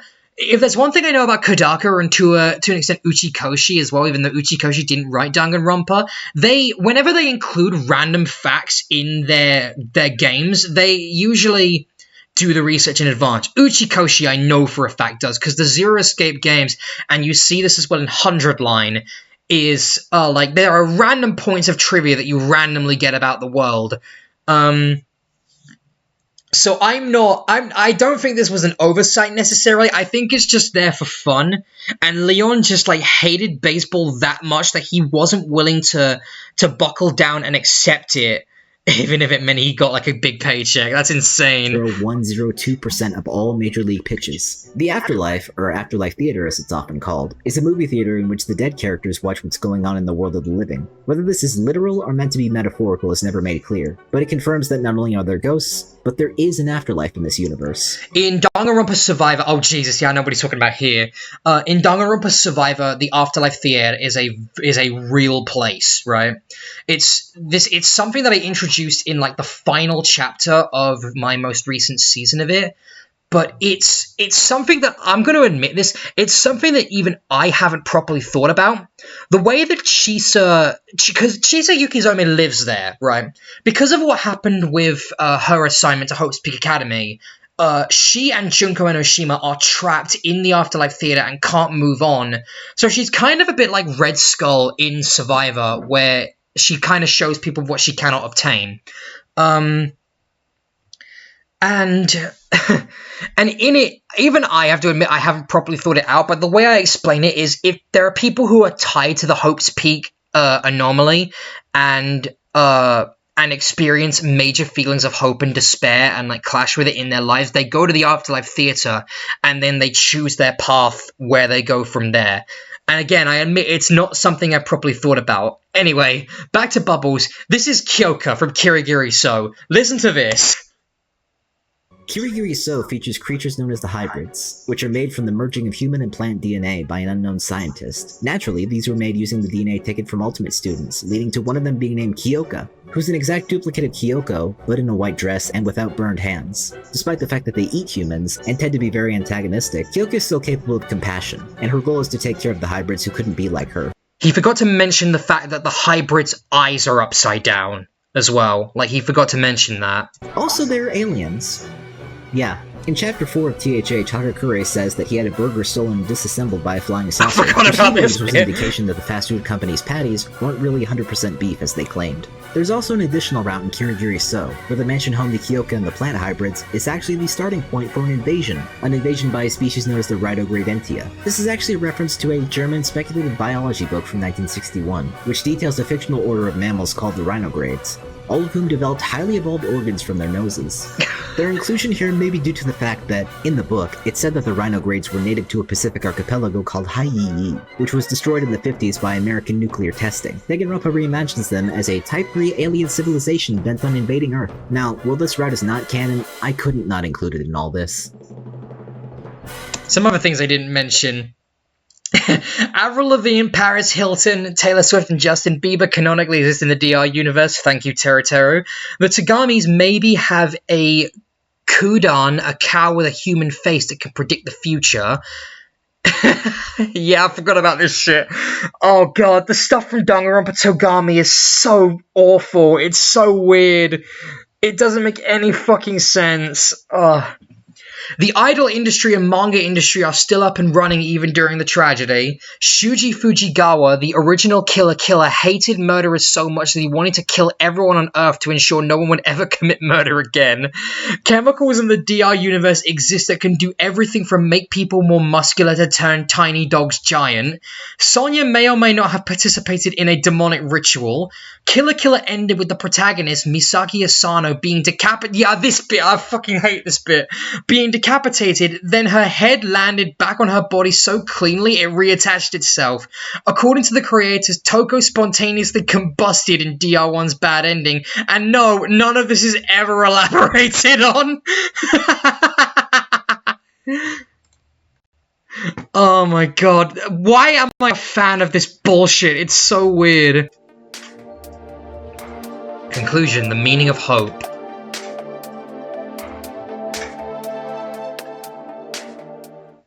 Danganronpa is a huge series, and there's so much else I could cover, but this video had to end sometime. This was just my look at the world as a whole, and the details most analyses seem to skirt past. With all this in mind, I'd like to conclude on an observation. One that I hope future writers in this and other fandoms will keep in mind going forward. You've seen how dark and twisted the universe of Danganronpa can be, but I feel that focusing strictly on things like death orders, executions, and how to make every murder as disturbing and elaborate as possible, all of that misses the real point of this series. Because the consistent theme here is that people are worth more than just their talents, more than just what they can contribute to society.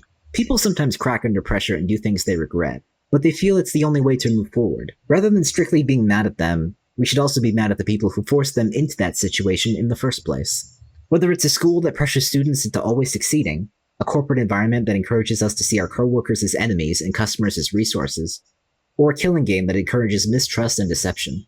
There's this annoyingly common idea that people are inherently selfish by nature, that cruelty and evil are the norm, and that society is the only thing keeping us in check, that kindness and compassion are a facade, and it's only when their backs are against the wall that people show you who they really are. Okay, so this is something. Okay, I'm just saying this, right? This is something that Bubbles is very serious about, right? He hates the notion of nihilism to begin with, right? He hates it, right?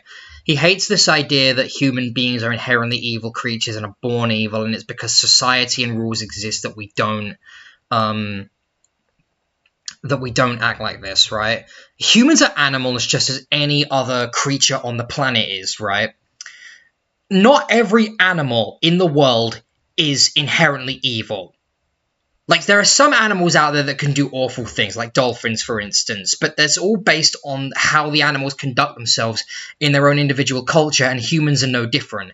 And so when Bubbles hears this idea that, like, people rely on societal norms in order to justify themselves as livable, kind human beings, it infuriates him, right? This is something that you know from interacting with him like a couple of times, right? It's pretty simple.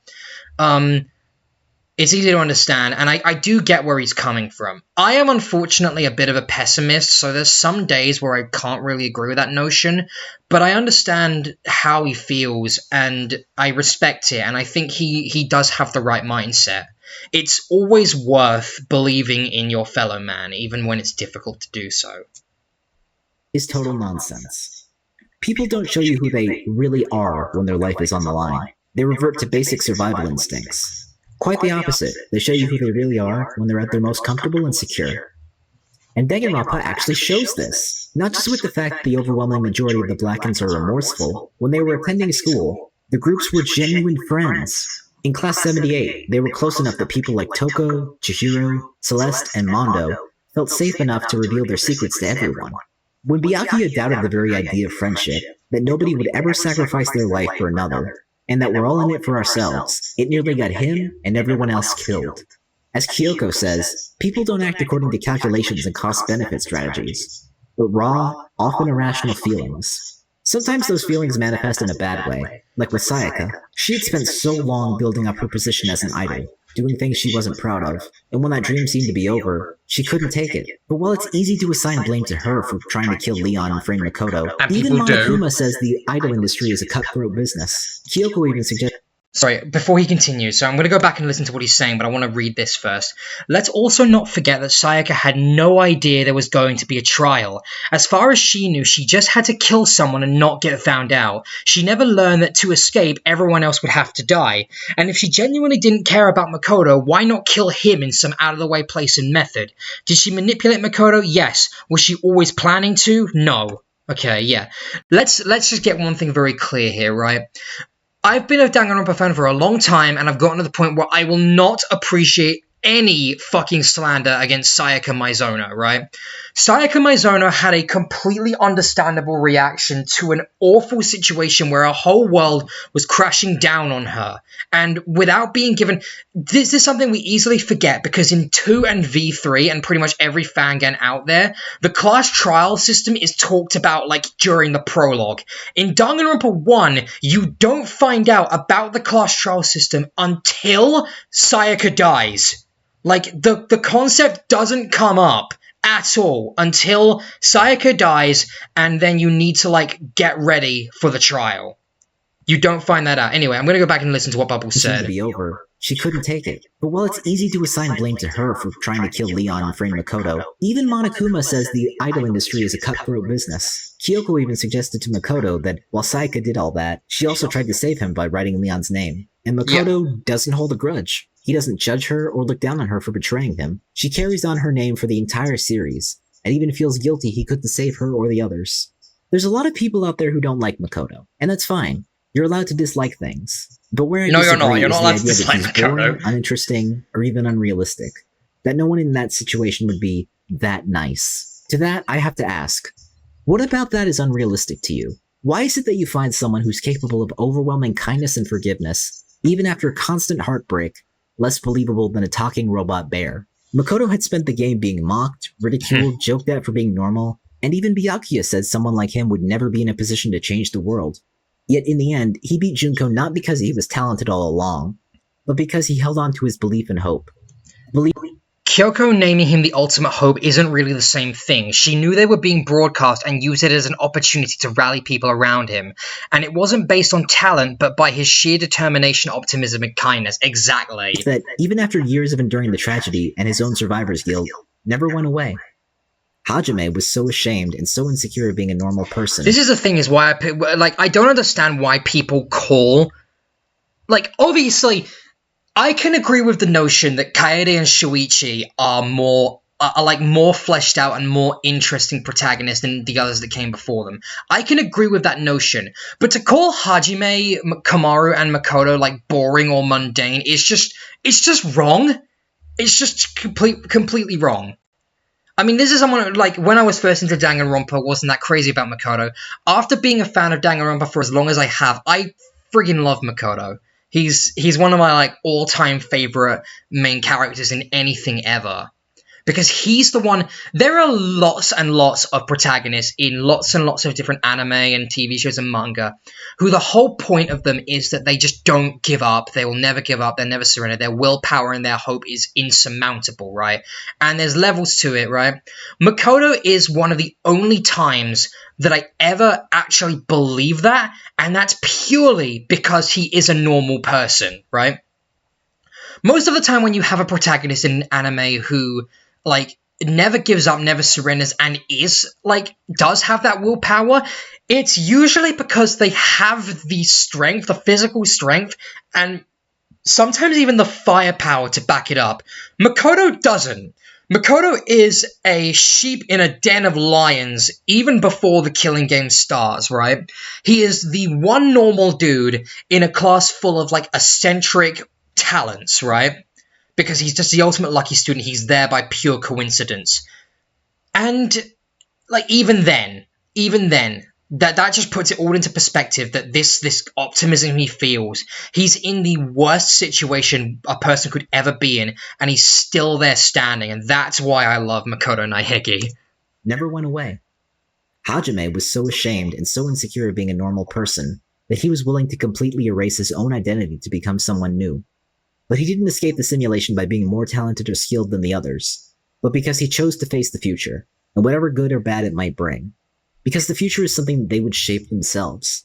Komaru felt powerless and terrified because she was just a normal girl in a horrifying situation. But not only did she realize she couldn't keep using that as an excuse, her friendship with Toko brought her out of the darkest revelation of her life, and gave Toko a new perspective on life as well. And in the end, she chose to stay and make things better for everyone in Toa City. Not out of any... I think something that people don't really talk about enough with Ultra Despair Girls, because it's never really said, is the contrasting theme that's, like, unspoken in Ultra Despair Girls, like hope versus despair or bitter past versus better future, is this idea of companionship versus isolation. Like, if Kamaru had been, genuinely, I said this earlier in the video, if Kamaru had gone through the events of Ultra Despair Girls by herself without Toko there, she would have either died or she would have become Junko 2.0 like Monica wanted, right? And it's this idea of this friendship with Toko carrying her, contrasting with Monica's fake friendship with the Warriors of Hope, which are just sort of like meat bags that she manipulates, and same goes for all the other children on her side. And then Haiji, at the same time, like, he's got his own band of people, but he doesn't trust any of them. Like, he himself is just this complete and total asshole. Whereas Toko, who has a massive chip on her shoulder, like, all the time, and Kamaru, who is, like, this really, like, kind of incompetent girl, actually, teaming up together and then forming this genuine friendship, and they emerge the other side of this game as, like, legends and heroes, essentially. So that's really cool. Kind of obligation, but because she wanted to. And then there's the many, many examples of people whose talents were not a product of innate genius or skill, but perseverance and growth, of interest in a cause or a particular skill, who started off as pretty normal themselves. The consistent theme is that talent is not the same as value. It's the most ordinary people in these casts who prove themselves to be the most important movers and shakers. Exactly. Not in isolation, but because they form genuine friendships and connections that encourage them to keep moving forward. That, I believe, is the story's ultimate message about hope. It's so easy to joke about how much the words hope and despair get thrown around, but there's something else that I feel gets overlooked by everyone. How is it that our protagonists win? Simple, when they stop playing by someone else's rules. Especially unfair, arbitrary rules that dictate who wins and who loses. Yeah, exactly. The enforced idea that only certain people get to benefit, that only some people get to be saved, and instead decide, no, we've had enough of this. It's throwing off the arbitrary idea enforced by those in power that there always have to be winners and losers, that what they value isn't winning, but saving the people they've come to care about. I bring this up for two major reasons. For one, I've seen a lot of people in the fandom, especially other fangans, who seem to want to emphasize the darker aspects of this series. Oh god, here we go, we're about to call out Linuge. For context, like, a big person, you know what, actually no, I'm not going to explain it, I'm not going to give context, I'm going to let Bubbles talk, I'm going to let him finish this monologue. The other fangans, who seem to want to emphasize the darker aspects of this series.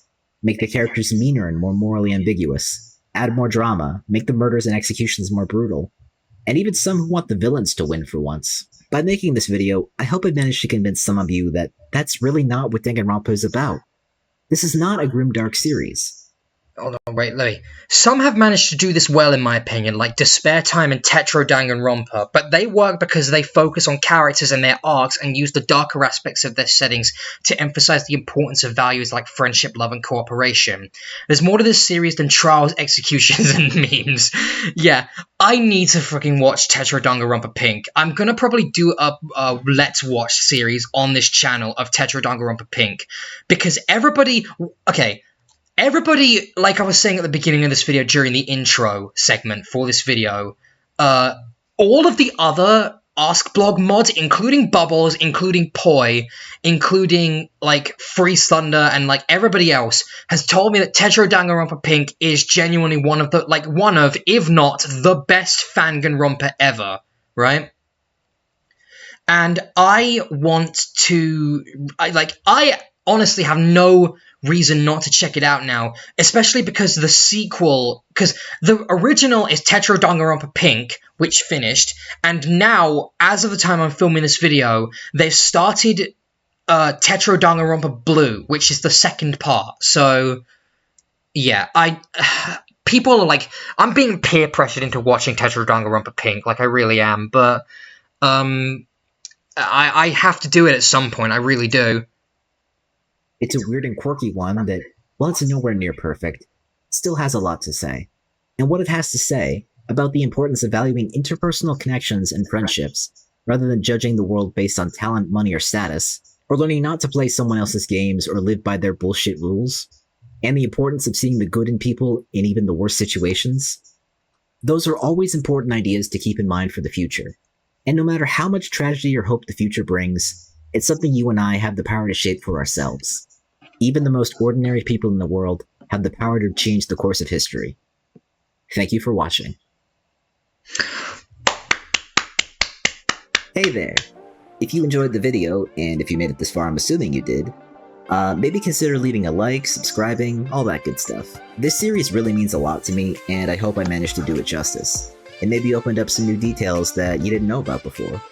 Is there any other Danganronpa detail you'd like me to cover? Maybe another topic or series you'd like me to explore in depth? Please let me know in the comments. Until next time, I'm CmndrBubbles, reminding you to be kind to yourselves and others. Just awesome video, just awesome video. See, look on the right side, it's Bubbles and TA reacting to Tetra Danganronpa Pink. That was a brilliant video. I know how long this took him, so obviously I don't want to like pressure him into it, but I want Bubbles to make more videos like this because that was really good. That last part about the meaning of hope, it's interesting because that doesn't really tie into anything else he discusses in this video. Because this entire video is talking about the world building of Danganronpa and the timeline and how everything worked out for the way things are, and like sort of explaining the situation. And then I feel like all of this video, while it doesn't seem connected, is building up to this final bit where he's talking about the meaning of hope, right? And trying to explain that, like, everything that happened in this video is, like, not the fault of anyone who ends up getting caught up in it. And I feel like this whole video of analyzing the Danganronpa timeline is him trying to come up with a reason to sort of justify this sort of rant he goes on at the end. And I respect him for that. I don't really have a conclusive way to end this video, but that was a really good video. I want to see him make more like this. I know it takes him ages, but he has, like, this gift for it. He's, like, obviously I can nitpick a little bit, but obviously, like, he's just such a good motivational speaker, and he has such, like, a, we live in, obviously, a really shitty time of our lives, but he has such a positive outlook on it, and it's funny to think about how a lot of this, he can take, Commander Bubbles is like the real-life Makoto Naegi. Like, kind of like, he's taking this, like, really shitty situation that we live in, and then taking it from this game series that, for all intents and purposes, is very controversial, and then spinning it in a way that's, like, that's meaningful and important. So yeah, Bubbles, if you're seeing this video, no, I love this video. You did a fantastic job for it. Thank you for being a part of this community, because it's so much healthier with you. I'm going to try and spread this video around as much as I possibly can. I want more people to see it. Congrats on reaching 200 subscribers. And I'll happily see you all in the next video. See you later.